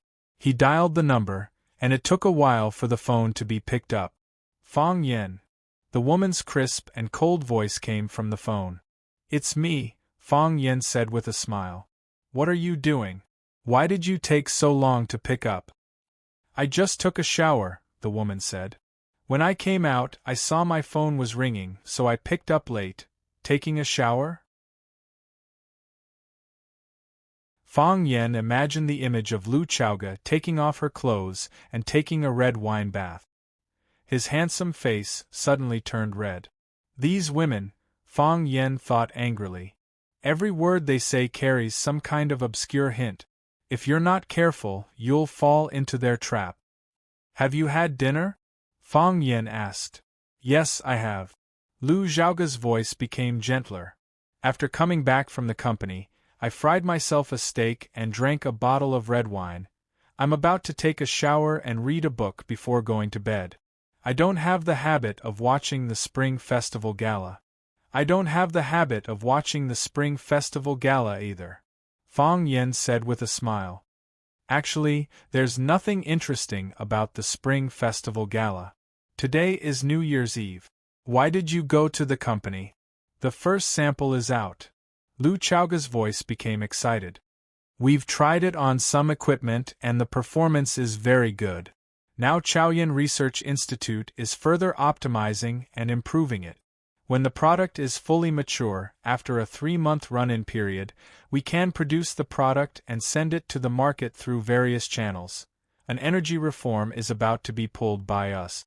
The curtain has begun. When we occupy the market, they will either cater to us or be eliminated by us." Hearing this good news, Fong Yen was also very happy and said, "You're moving very fast. I thought it would take at least 6 months to a year to see the product go online. I didn't expect you to shorten the time so much, but you still have to pay attention to the balance of work and rest. After working so hard for so long, take advantage of the Spring Festival to rest for a few days." "I don't want to rest," Lu Chaoga said. "Why?" "Because, if you rest, you don't know what to do." Fong Yen was silent. The other end of the phone stopped talking. Yes, if you rest, you don't know what to do. It was the spring festival now, and today was New Year's Eve. Other families were all reunited, drinking wine, eating dumplings, watching TV and setting off fireworks, happy and harmonious. But what about Lu Chaoga? Her parents had left her a long time ago, and her sister-in-law had also passed away from her injuries some time ago. In this world, she no longer had any relatives. All she had were those enemies who were like wolves and tigers. Their blood-red eyes stared fiercely at Lu Chaoga, coveting this soft woman who held the treasure in her hand. As long as they were not careful, they would be devoured by them until not even their bones were left. Even now, during the second they were talking, there were probably many people hiding in the dark who wanted to take her life or take away the Rubik's Cube technology, right? The ancients said that one must brave the dragon's pool and the tiger's den. However, because of absolute wall, Lu Chaoga was in the dragon's pool and the tiger's den every second of every day, right? When he was not there, Huacheng was too dangerous for that woman. I'm inviting you now. Next year, you must come back with me for the spring festival, Fang Yan said seriously. Okay. I promise you. Lu Chaoga laughed softly. Even on the other end of the phone, Fang Yan could hear her clear and melodious laughter. Pa, a firework bloomed beside his ear. Fang Yan looked up at the sky above him. The place where the firework was set off was very far away from him. Someone is setting off fireworks in the neighborhood, Lu Chaoga said faintly. What beautiful fireworks! Fang Yan finally understood that someone was setting off fireworks on Lu Chaoga's side. The sound of the fireworks exploding came through the phone, which was why Fang Yan felt it was so real and so loud. Pa, pa, pa, fireworks rose into the sky one after another, exploding one after another. Fang Yan did not speak, and neither did Lu Chaoga. Under the same starry sky, the two of them enjoyed different fireworks. Two people snuggling up to each other and enjoying fireworks together was romantic, but one person enjoying fireworks alone was a waste. Like the moon, like the stars, you're seductive, blooming, crying so loudly, who is it setting your clothes on fire, tasting the wind and rain? You are so beautiful and sad. After prosperity is desolation, after desolation is forgetting not to bury my body with it. The wine of tears, drinking full of vicissitudes, distance so far, missing so long. Fireworks were lonely, she was even more lonely than fireworks.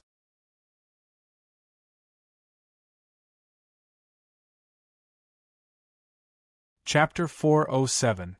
Fireworks, Silver Flowers and Sleepless Nights. The sound of fireworks and firecrackers didn't stop. Because it was close to midnight, they were getting more and more frequent in the starry sky where Fang Yan was in thousands of miles away.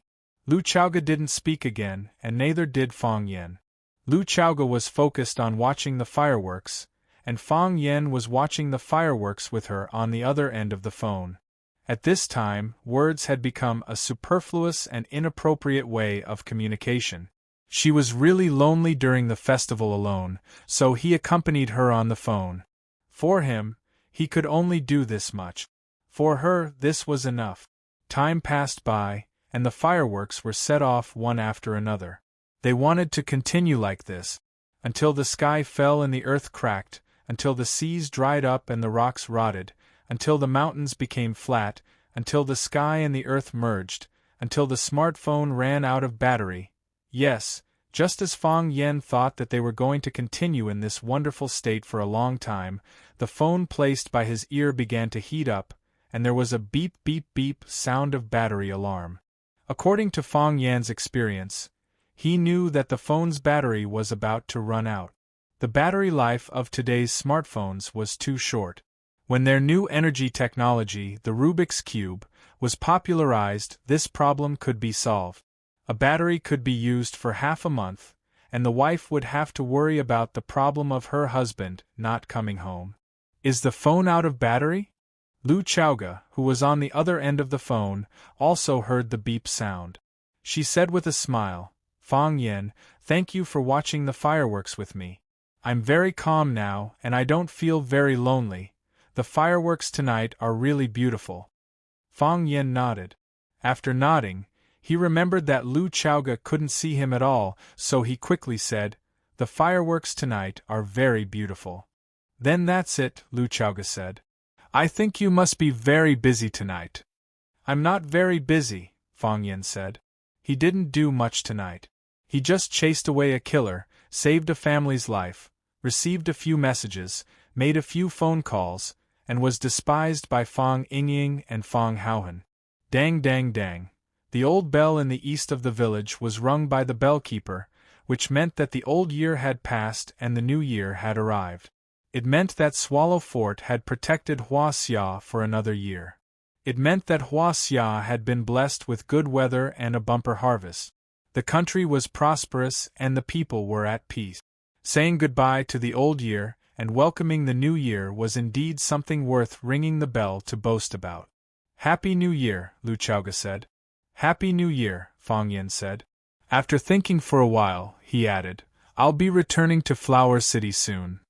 "Yes, the students are about to start school. See you in Flower City." "See you in Flower City." Fang Yen hung up the call with Lu Chaoga. He was about to go back to his room to change the battery when the phone in his hand rang again. Fang Yen looked at the caller ID and answered the call again. He smiled and said, "Jiang Qin, Happy New Year." "Mr. Fang, Happy New Year." Jiang Qin's sweet voice came through the phone. "Mr. Fang, who are you talking to? I've been calling for half an hour. Your phone has been busy. I didn't know you were a talkative person before." Fang Yen smiled and said, "I've been calling my friends to wish me a Happy New Year." I wanted to be the first to wish you a Happy New Year," Jiang Qin said, feeling wronged. "Am I the first person to wish you a Happy New Year?" "No," Fang Yen said honestly. The first person to wish him a Happy New Year was Lu Chaoga. Their phone call went from last year to the new year. "Ah!" Jiang Qin shouted with dissatisfaction. "Who was earlier than me? Who took my first place?" Fang Yen smiled and said, "What's the big deal about being first and second? It's fine as long as you get it. Are your parents there? Give them the phone. I'll wish them a Happy New Year." After Fang Yen changed the battery on his phone, Yuan Lin happened to call. Fang Yen also wished her parents a Happy New Year. Fang Yen was going to take some time to give Xia Tian a call, but he didn't expect Xia Tian to call him. "Mr. Fang, are you busy today?" Xia Tian's voice was very lazy, as if she had just woken up and was lying in bed. "No matter how busy a teacher is, he's not as busy as a celebrity," Fang Yen said with a smile. "Why do I feel like you're sleeping?" "Yes. After dinner, I felt sleepy, so I lay in bed and slept. I was just woken up by the sound of firecrackers outside and thought that the new year had arrived. I turned on my phone and gave you a call for a Happy New Year. It's only midnight and you've been asleep?" Fang Yan's face was full of surprise. "Tonight, how do you have time to sleep?" According to Fang Yan's understanding of the life of a celebrity, wasn't the new year the busiest time for them? Gala, running, cocktail parties, all kinds of etiquette. Even if they didn't attend the Spring Festival Gala of Huaxia TV station, they would attend the New Year's Eve Gala of the local TV station. Even if they didn't attend TV programs, they had to attend some New Year's parties. With Xia Tian's popularity, how could she have time to lie at home and sleep in? "I don't want to attend any gala this year. I rejected all the activities." Xia Tian giggled, sounding very happy. "I just want to have a meal with my family, and then lie in bed and have a good sleep. I've been busy outside for a whole year and it's really tiring. After dinner, I turned off my phone. No one can find me, and I can't see or hear any messages or phone calls. This trick really works, and now I'm in a much better mood. It seems that all the hard work of the year has been compensated in this sleep." "Rich people are so willful," Fang Yen said with a smile. If I knew earlier, I would also turn off my phone and sleep like you. You can't turn off your phone. If you turn off your phone, I won't be able to call you. Xia Tian said. I haven't had time to ask, what is your relationship with that little girl? Little girl? What little girl? The little girl I saw, Xia Tian said with a smile. It's rare to see a little girl like that. There's only one in our Yanjing city for hundreds of years. The little princess of the Qin family. TSK, Mr. Fong, I found out that your way is very wild. It's not easy for us to meet, but we're standing at the entrance of the club to wait for you. She's my student. Fong Yen said. That's all? That's all. Fong Yen said. Lanshan Valley also called to pay their New Year's greetings, and the willow tree sent a greeting message. Fong Yen was much busier this spring festival than in previous years. Unknowingly, there were so many people around him. Fong Yingying and Fong Haohan prepared firecrackers in advance and set them off on bamboo poles, which was called Welcome the New Year. After welcoming the New Year, Fong Yen personally went to the kitchen to cut 2 plates of braised meat and walked to the backyard with them. He knew that the old drunkard must not be asleep at this time. The old drunkard was indeed not asleep. He was making wine in the yard. The old drunkard liked to drink and also liked to make wine. Every year on the first day of the new year, he would brew a jar of wine, which was called new wine. The new year would have a new beginning. Perhaps this also represented some of the persistence and hope in his heart. Fong Yen and the old drunkard sat opposite each other and drank. Each of them had a big bowl, and they drank a bowl of wine in one gulp. Fong Yen ate and drank at the same time, while the old drunkard only drank and didn't eat. It was as if drinking could fill him up, and things like meat and vegetables were unnecessary to him. Who is it? The old drunkard asked. The old drunkard drank all day, but it didn't mean that he knew nothing about the family. On the contrary, because of his presence, because of him, the Fong family had always been peaceful. Tonight, when Fong Yen went out to catch the murderer, the person who protected the Fong family was this old drunkard who didn't even want to eat with others during the New Year's Eve dinner. I only have some clues, but I can't be sure yet, Fong Yen said in a deep voice. However, this time, they want to wipe out the Fong family. There are only a few opponents who can be so generous. A fox will always show its tail, and a fly will always be unable to resist eating **T again. Since they are doing this, they can't blame us for not stopping until one of us is dead. Just kill them, the old drunkard burped and said calmly. Fong Yen smiled and said, In the past, you were the one who supported the family, but now I will. Don't worry, we won't fall. Just drink your wine and leave everything else to me.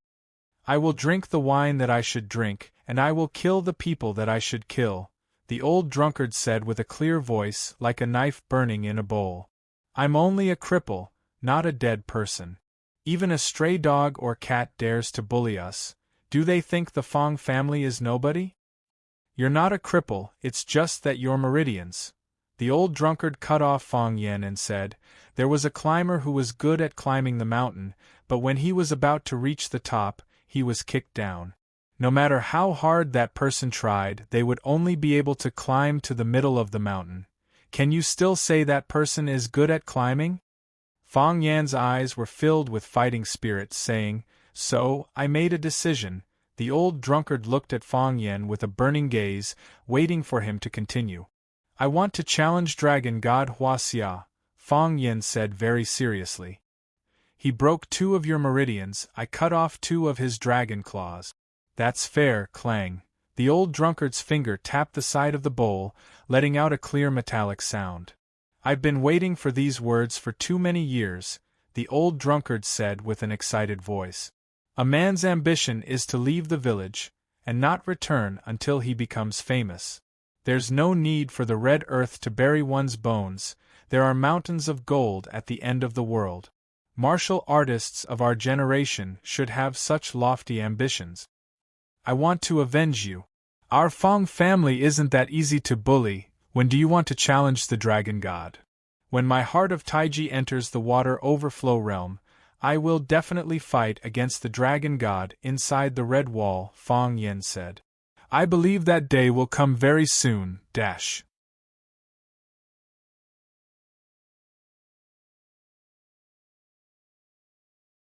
Chapter 408. It was the first day of the new year. According to the customs of the North, every year on the first day of the new year, one had to go to the houses of the villagers to celebrate the new year. They first went to the most senior in the village, then to the oldest, then to their relatives, friends, neighbors, and companions. In the past, it was always Fong Yixing who represented the Fong family to visit each house. Some people would comfort him, some would tease him, and some would even drag him to spar with him. Everyone knew that Fong Yixing didn't like martial arts and abandoned martial arts to pursue literature. Wasn't it insulting to ask Fong Yixing to spar with him? Fong Yixing could only refuse again, and then let others laugh at him for a while. The Fong family's reputation gradually declined. This year, Fong Huwei asked Fong Yen to accompany Fong Yixing to celebrate the new year. Since the old man had spoken, Fong Yen couldn't disobey. He could only wake up early and put on the green robe and 1,000-soled cloth boots that his mother had prepared for him in advance. The boots were made in an antique style to prevent the deep snow from pouring into the shoes and soaking his socks. Fong Yixing still wore simple round cloth shoes. As the head of the family, he had to have the air of a refined elder. He had to endure the cold. This was what it meant to be graceful and not warm. The most respected person in Swallow Dock was the teacher. Everyone in Swallow Dock had to go and pay their New Year's greetings to him. The Yi family was known as the #1 family in Swallow Dock, so they had to send a representative to celebrate the New Year with the teacher. Fong Yen held the gift box and followed behind Fong Yixing. The father and son treaded through the snow toward the teacher's small house.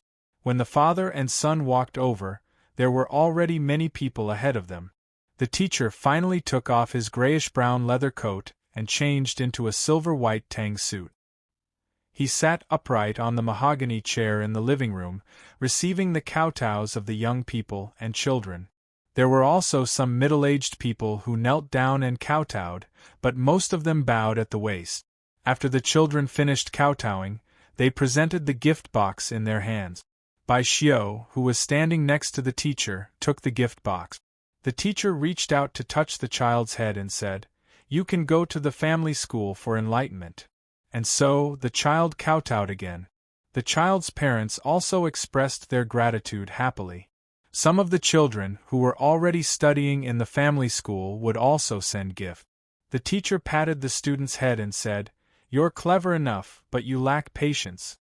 He should use your family's learning stone to train his qi and temper his mind." The students lowered their heads to receive the lesson, and the parents also had to express their gratitude. All the uninitiated children in Swallow Dock had to be approved by the teachers to enter the school, and the students who were already studying would receive the teacher's comments, pointing out their strengths and weaknesses, and pointing out solutions to problems. Fong Yen and Fong Yixing stood outside the house. The weather was freezing, but the father and son did not feel cold at all. Fong Yen looked at the growing queue and said with a smile, "Sir, isn't this a monopoly in the industry? Our Swallow Dock only has one family school, and all children of the right age have to go to school with his permission. This job of his is a guaranteed income."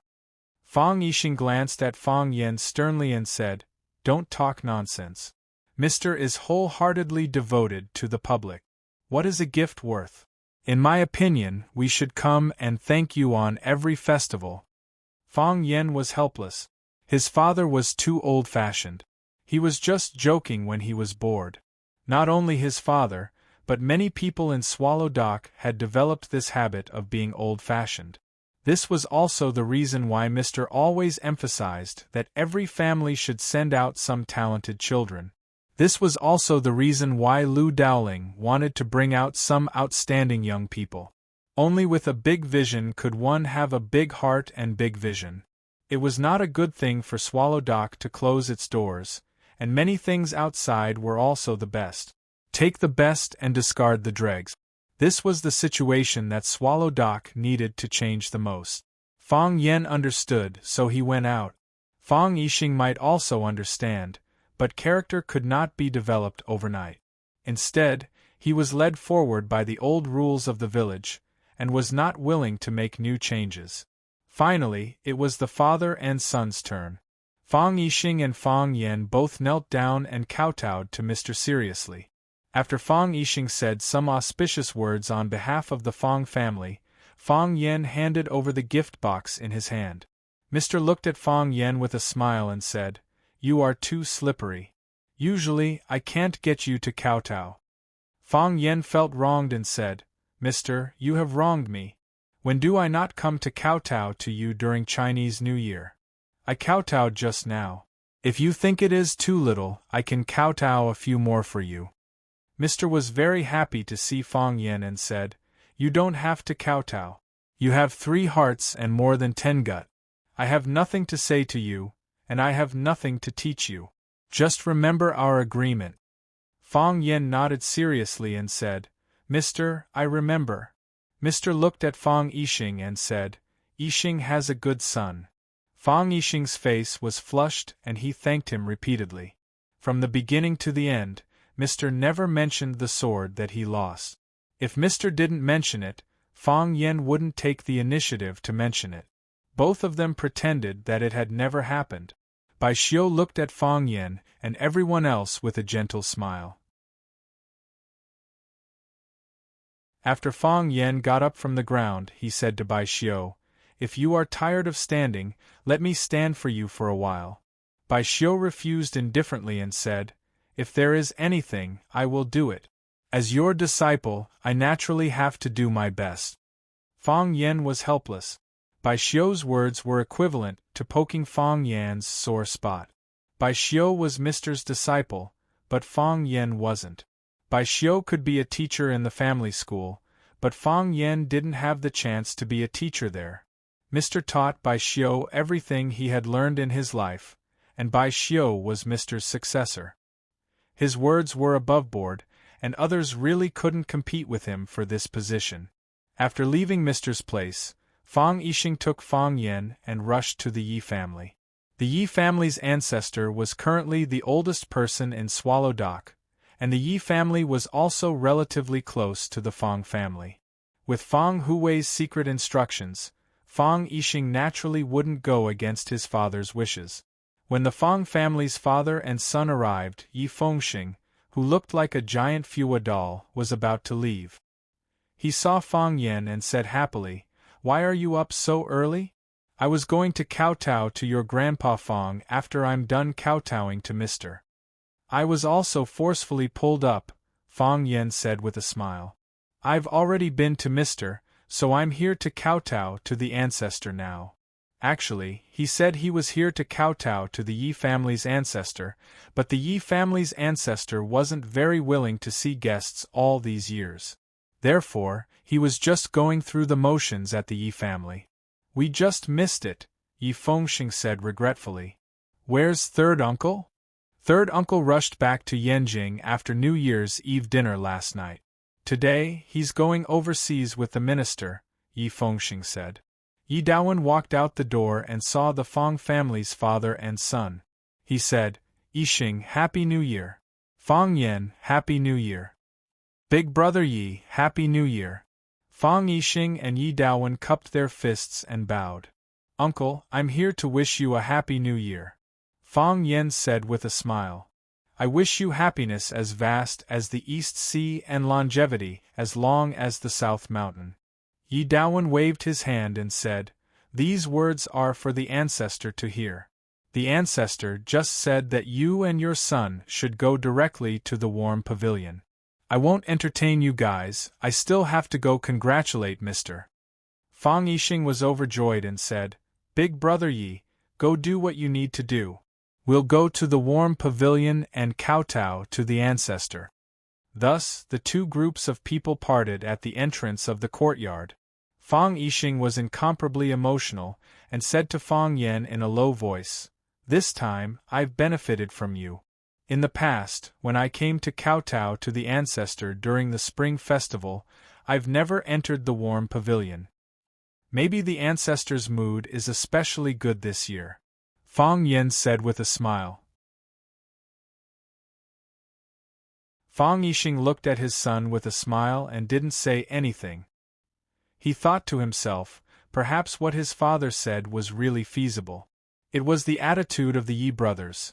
"I'm afraid this is not going to be easy to pass." The father and son of the Fang family entered the warm pavilion. The Yi family's ancestor, Yi Wenro, and the servant girl Xi'er sat on the warm kong and played cards. Fang Yixing was the first to kneel down and kowtow 3 times to the ancestor. He also said a lot of blessings. The father had already knelt down, how could the son stand? Fang Yan also quickly followed behind Fang Yixing and knelt down. When the father and son of the Fang family knelt down, Yi Wenro and the servant girl Xi'er moved to the side. The father and son of the Fang family were kneeling to the ancestor, and the two of them could not accept it. All right, all of you get up." The ancestor squinted his eyes and smiled. "All day long, I've heard you guys talk about living longer than Mount Nanshan. Who can live longer than a mountain? Wouldn't that be a living fossil?" "Ancestor, some minds were emptied in 2 or 3 years. Fang Yan said. "You've lived much longer than those mountains." The ancestor couldn't help but laugh.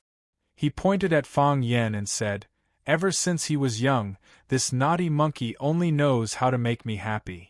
It's my fault for not disciplining him well. Ancestor, don't lower yourself to the level of these children." Fang Yixing smiled and apologized. He could also see that the ancestor wasn't really angry with Fang Yan. "How can you control whether a child becomes a talent or not? That's taught," the ancestor said. "Fang Yan is very good. Whether it's in our swallow fort or outside, he's a first-class talent. Last night when we were having dinner, third bro praised him a lot." The third brother that the ancestor mentioned was the third tiger of the Yi family's 3 tigers, Yi Daoling. Yi Daoling praised Fang Yan at dinner. First, he was indeed grateful for Fang Yan's help. Second, he wanted to encourage the Yi family's children to work hard and improve.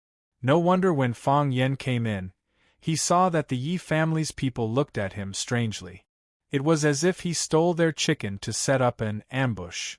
But, have you considered Fang Yan's feelings? From Fang Yan's point of view, Yi Daoling, this old fox, was drawing hatred for him.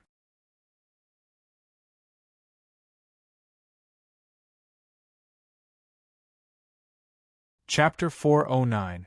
Some compliments would make you feel sweet in your heart but disgusted in your mouth. For example, when someone compliments your child. Fang Yixing could hear the old ancestor's love for Fang Yan, but he couldn't follow the old ancestor's words and compliment his own son. If he did that, people would think that he didn't know what was good for him. That's Dao Ling's love for Fang Yan. He's causing trouble outside, and it's all thanks to Dao Ling's help. Fang Yixing said modestly. "I wanted to find time to invite Dao Ling to our house for a drink, but I didn't expect him to be in such a hurry to go to Yanjing City. Dao Ling's promotion has to be celebrated." The old ancestor waved her hand and said, Stop. I don't want to hear about these things. What's the use of telling an old lady like me about the matters of you youngsters? I know you're all busy today and have many families to visit. Yixing, go do your work. Fang Yan, stay here and play with me. Xi'er is clumsy and can't even compare to an old lady like me. Fang Yixing quickly got up from the ground and said, "Okay. I'll go to the other families. There really are many families to visit today, and I have to visit every single one of them. Otherwise, it'll be rude." He then turned around and reminded Fang Yan, "Play cards with the old ancestor and don't make her angry." "Dad, I know," Fang Yan said. Yi Wenru had been kneeling in the corner of the Kong. She was wearing a red button-down blouse with gold-trimmed flowers and a soft black cotton dress. Her long hair was tied up, and her face was ruddy. She looked like a pretty wife. Fang Yen heard from Yi Fengxing that Yi Rou's mother loved needlework. Every spring festival, she would personally sew clothes for her children. She also took care of all the New Year clothes for the Yi family's elders and children. The Fua suit that Yi Fengxing was wearing should have been made by Yi Wenrou's mother. The style of the suit was not bad, but there was too much fat on Yi Fengxing's body, making the suit look a little out of place. Yi Rou's classical-style suit was probably made by her mother. The stitches were dense and the patterns were bright. The red and gold complemented each other. Red makes gold dazzling, and gold makes red noble. Yi Rou looked quite lovely and cheerful in this set of clothes, which concealed much of her cold and aloof character. Shi was scolded by the old ancestor for being clumsy. She purposely pouted and said, "I am stupid. Otherwise, why can I only be a maid for the old ancestor? If I was smart, I would have followed Miss to learn martial arts." The great ancestor reached out to pull Shi's mouth and said, "You little girl, you're still not happy with my words. See if I don't tear your mouth off." Shi giggled and dodged.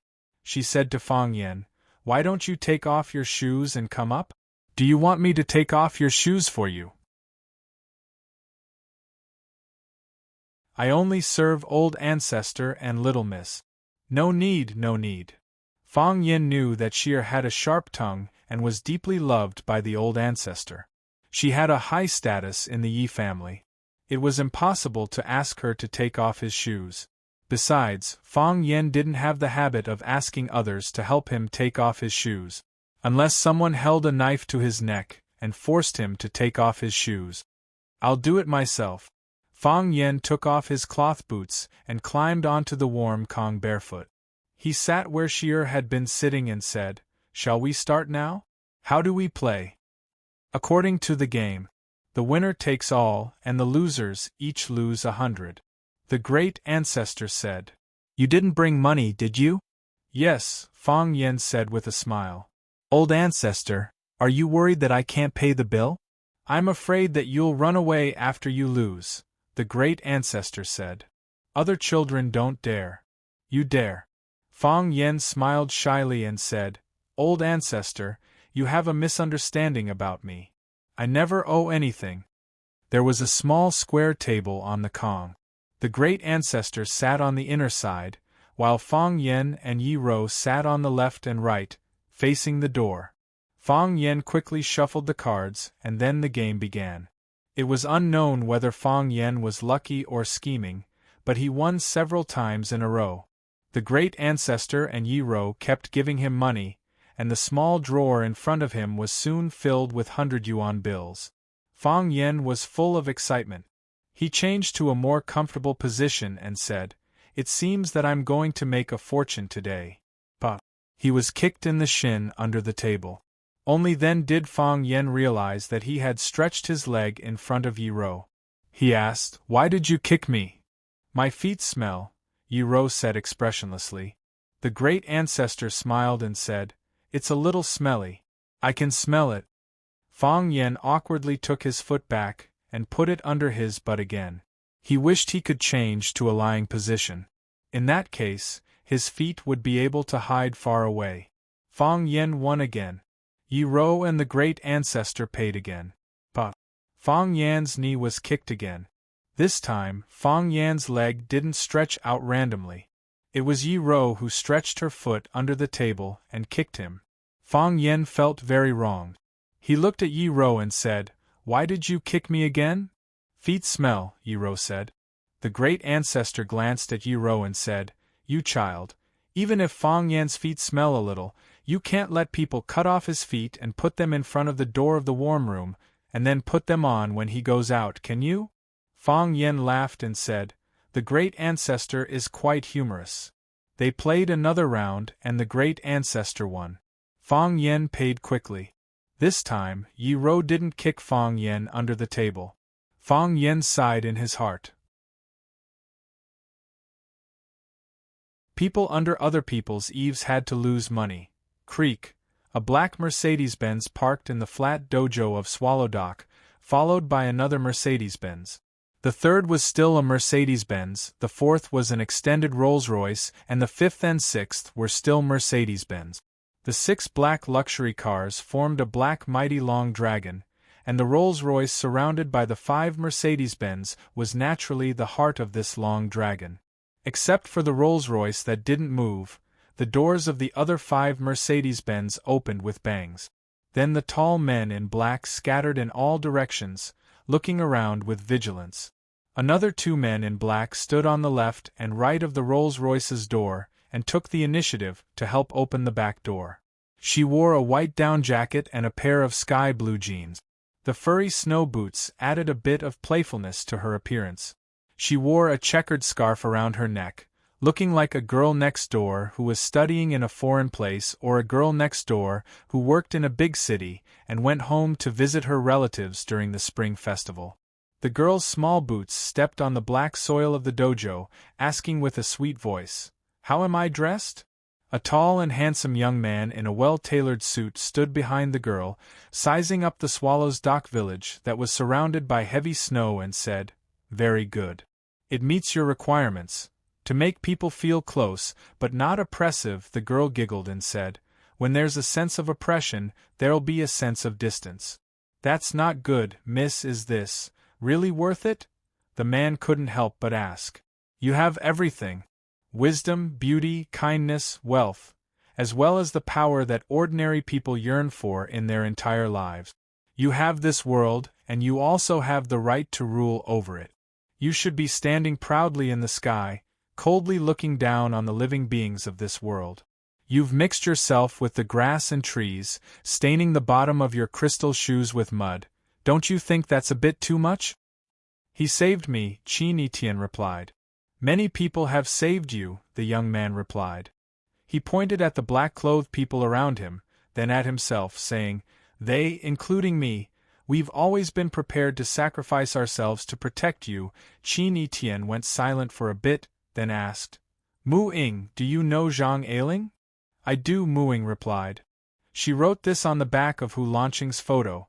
In front of you, I've become very, very low to the point of being a speck of dust. But my heart likes it, a flower blooming from the dust." Chin Tian's voice was light. "I really like this sentence. I feel that it's a true reflection of me. I know that I have a lot, but I'm willing to share what I have with him, or let him enjoy it alone. I'm willing. That's enough, isn't it?" Mu Ying lightly sighed and said, "Although I feel that what you said is very reasonable, for some reason, I still find it hard to accept." "Because you're a man," Chin Tian replied. "And because you don't understand how desperate a woman's sacrifice can be, for example, taking a bullet for him?" Chin Tian nodded and said, "For example, taking a bullet for him. He must have saved the galaxy in his previous life." "No, that's something Superman would do," Chin Tian replied. She glanced at the bodyguards in black who were scattered around vigilantly and said in a crisp voice, "I didn't bring you here to protect me, and no one will hurt me in Swallow Dock. Take out all the gifts I brought. We're going to pay our teacher a New Year's greetings." As a result, the group of black-clothed bodyguards, who were domineering and had murderous looks in their eyes, became pitiful laborers. They used their hands to carry, shoulders to hug, and carried a large number of expensive gifts towards the village of Swallow Dock. Even the pretty boy Mu Ying didn't run away, carrying a birdcage in one hand as he followed behind Chin Tian. This New Year greeting army was too strange and eye-catching, attracting the attention of many people in Swallow Dock. A few people pointed at them, discussing something in low voices. Chin Tian clasped his hands at an old woman at the entrance of the alley and said, "Sister, Happy New Year. Where's Teacher Fong Yan's house?" This sister made the old woman very happy. She pointed at the fish pond in front of them and said, "Go straight, you'll see that fish pond at the end. The one whose courtyard is directly facing the fish pond is the Fong family." "Thank you, sister," Chin Tian said gratefully.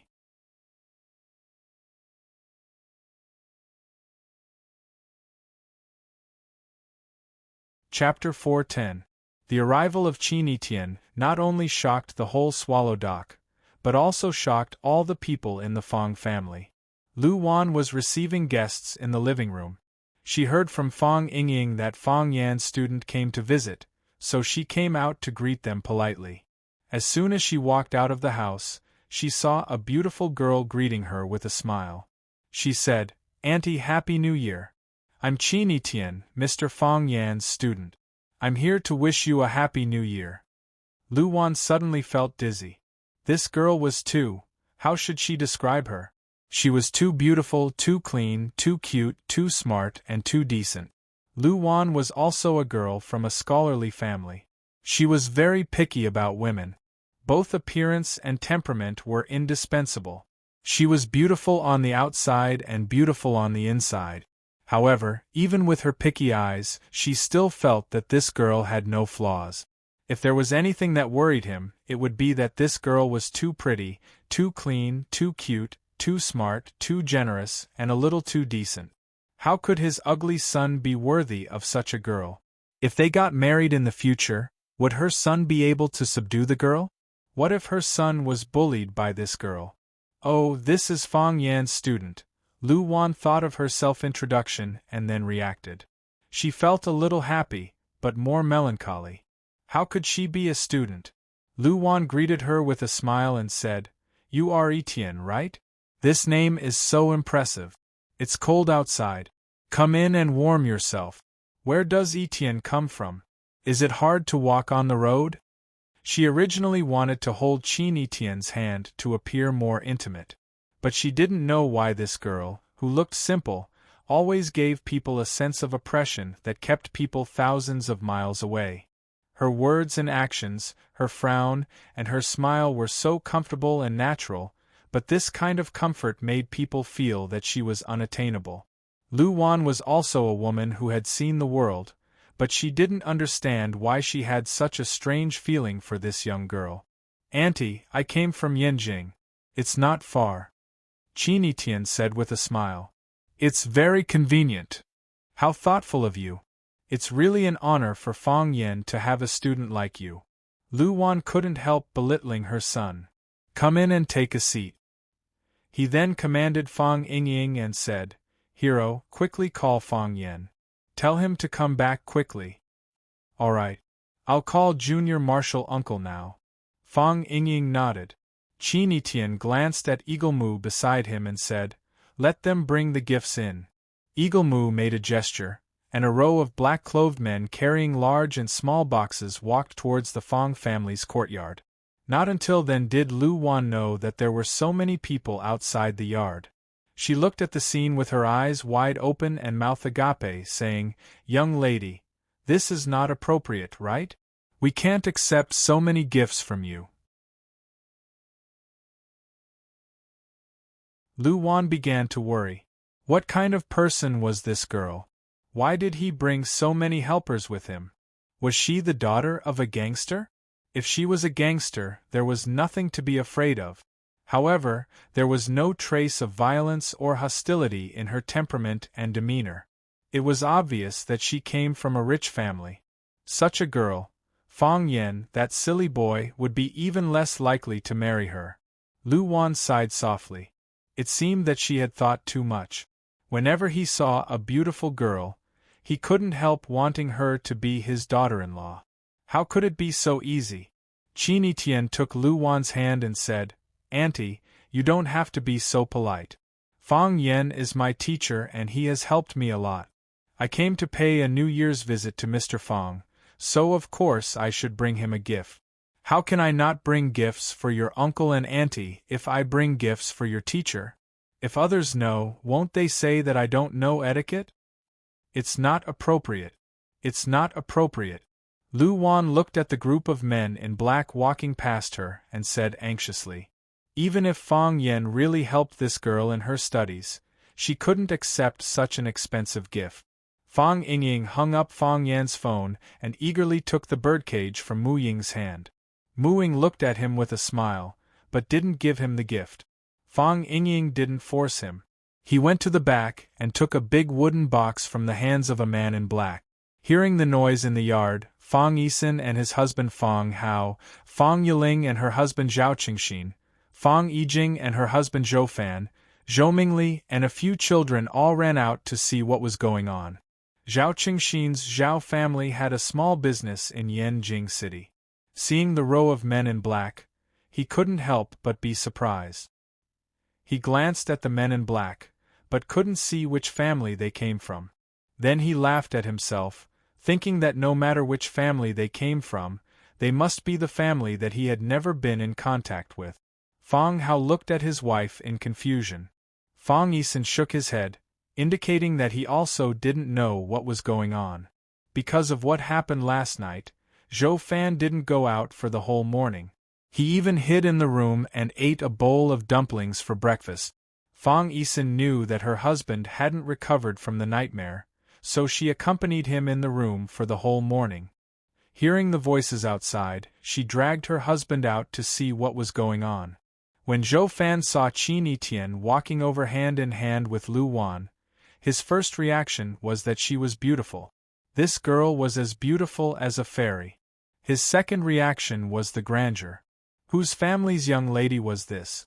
She brought along so many bodyguards and prepared such heavy gifts on a single trip. Zhou Fan calculated in his mind by elimination. No one in the group he knew dared to compete with this girl in terms of grandeur. If Zhou Fan knew that Qin Yitian didn't want to be too high-profile and had reduced the number of his guards by more than half, what would he think? After the incident in Huaqing, the Qin family attached great importance to Qin Yitian's safety. The old master of the Qin family even wanted to assign his guards to his favorite granddaughter, but the Qin family refused. Qin Yitian's legendary mother had sent Eagle Mu to her daughter's side so that he could protect her. This was also the reason why Qin Yitian had Mu Ying by his side after he came back from Huaqing. Mu Ying was now the captain of Qin Yitian's guards, who led the whole security team and was responsible for Qin Yitian's safety. "Who is he?" Zhou Fan asked in a low voice. "I don't know." Fang Yisen shook his head. "I haven't seen him before. I think he is Fang Yan's student. Can you tell who this student is?" Zhou Fan smiled bitterly and said, "How can I tell? Go and ask around." Zhou Fan's heart was filled with emotion. When he first arrived, he didn't give a damn about the Fang family. He felt that his father-in-law's family in the suburbs of Yanjing had made him suffer a lot and humiliated him. He also looked down on Fang Yan. He felt that his nephew, who was a teacher in Huaqing, was too shabby. He even bragged that he would get him a new job. Now, looking at the things he had done and the people he had come into contact with, he had long left his uncle far behind. Take this student as an example. With the extravagance she displayed today, as long as she casually moved her lips, she would definitely be able to find a better job for Fang Yan. Moreover, such a beautiful student came to visit her teacher with such an expensive gift. Was there a deeper meaning behind it? Zhou Fan felt that he was really an idiot. He was the biggest idiot in the world. Zhou Mingli was shocked when he saw Qin Yitian. He didn't expect there to be such a beautiful girl. The so-called prettiest girl in the class that he had been sending messages to pursue couldn't be compared with the girl in front of him. He stared at Qin Yitian with wide eyes and a face full of infatuation. He wanted to greet her in a cool way, just like how he flirted with other girls at school. However, as soon as he had this idea, he began to become nervous. He was at a loss and his hair stood on end. It was as if he was not facing a peerless beauty, but a fierce monster. Moreover, Qin Yitian was walking towards him. The closer Qin Yitian got, the more intense his heart beat. Finally, dense beads of sweat appeared on his forehead. Qin Yitian walked to Zhou Mingli and nodded to him like other juniors of the Fang family. Then she walked past him. Zhou Mingli didn't dare to look directly at Qin Yitian's eyes. At the moment when she nodded, he couldn't help blushing and hurriedly lowered his head.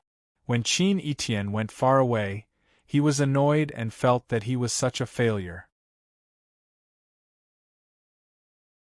After Qin Yitian entered the house, Those men in black also stood at the door of the living room with gift boxes in their hands. Lu Wan looked at Qin Etian and waited for his arrangement.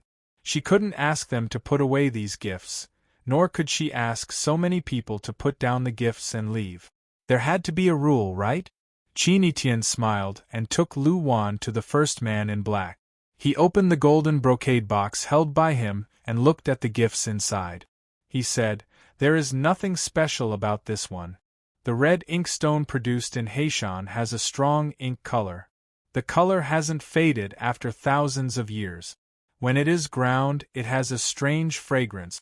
I know that you like calligraphy, so this stone is to add a touch of color to your masterpiece." Lu Wan was so shocked that her jaw almost fell to the ground. She said, "It is said that this inkstone can only be formed after thousands of years. It is one of the most precious treasures in the world. It is rare in the world and hard to find." Lu Wan looked at the large inkstone lying in the brocade box and gasped. She said, "Miss, this gift is really too precious. We can't accept it." You're tuning in to the Phoenix Nights YouTube channel. Don't forget to subscribe and join us on this journey to catch the most captivating stories.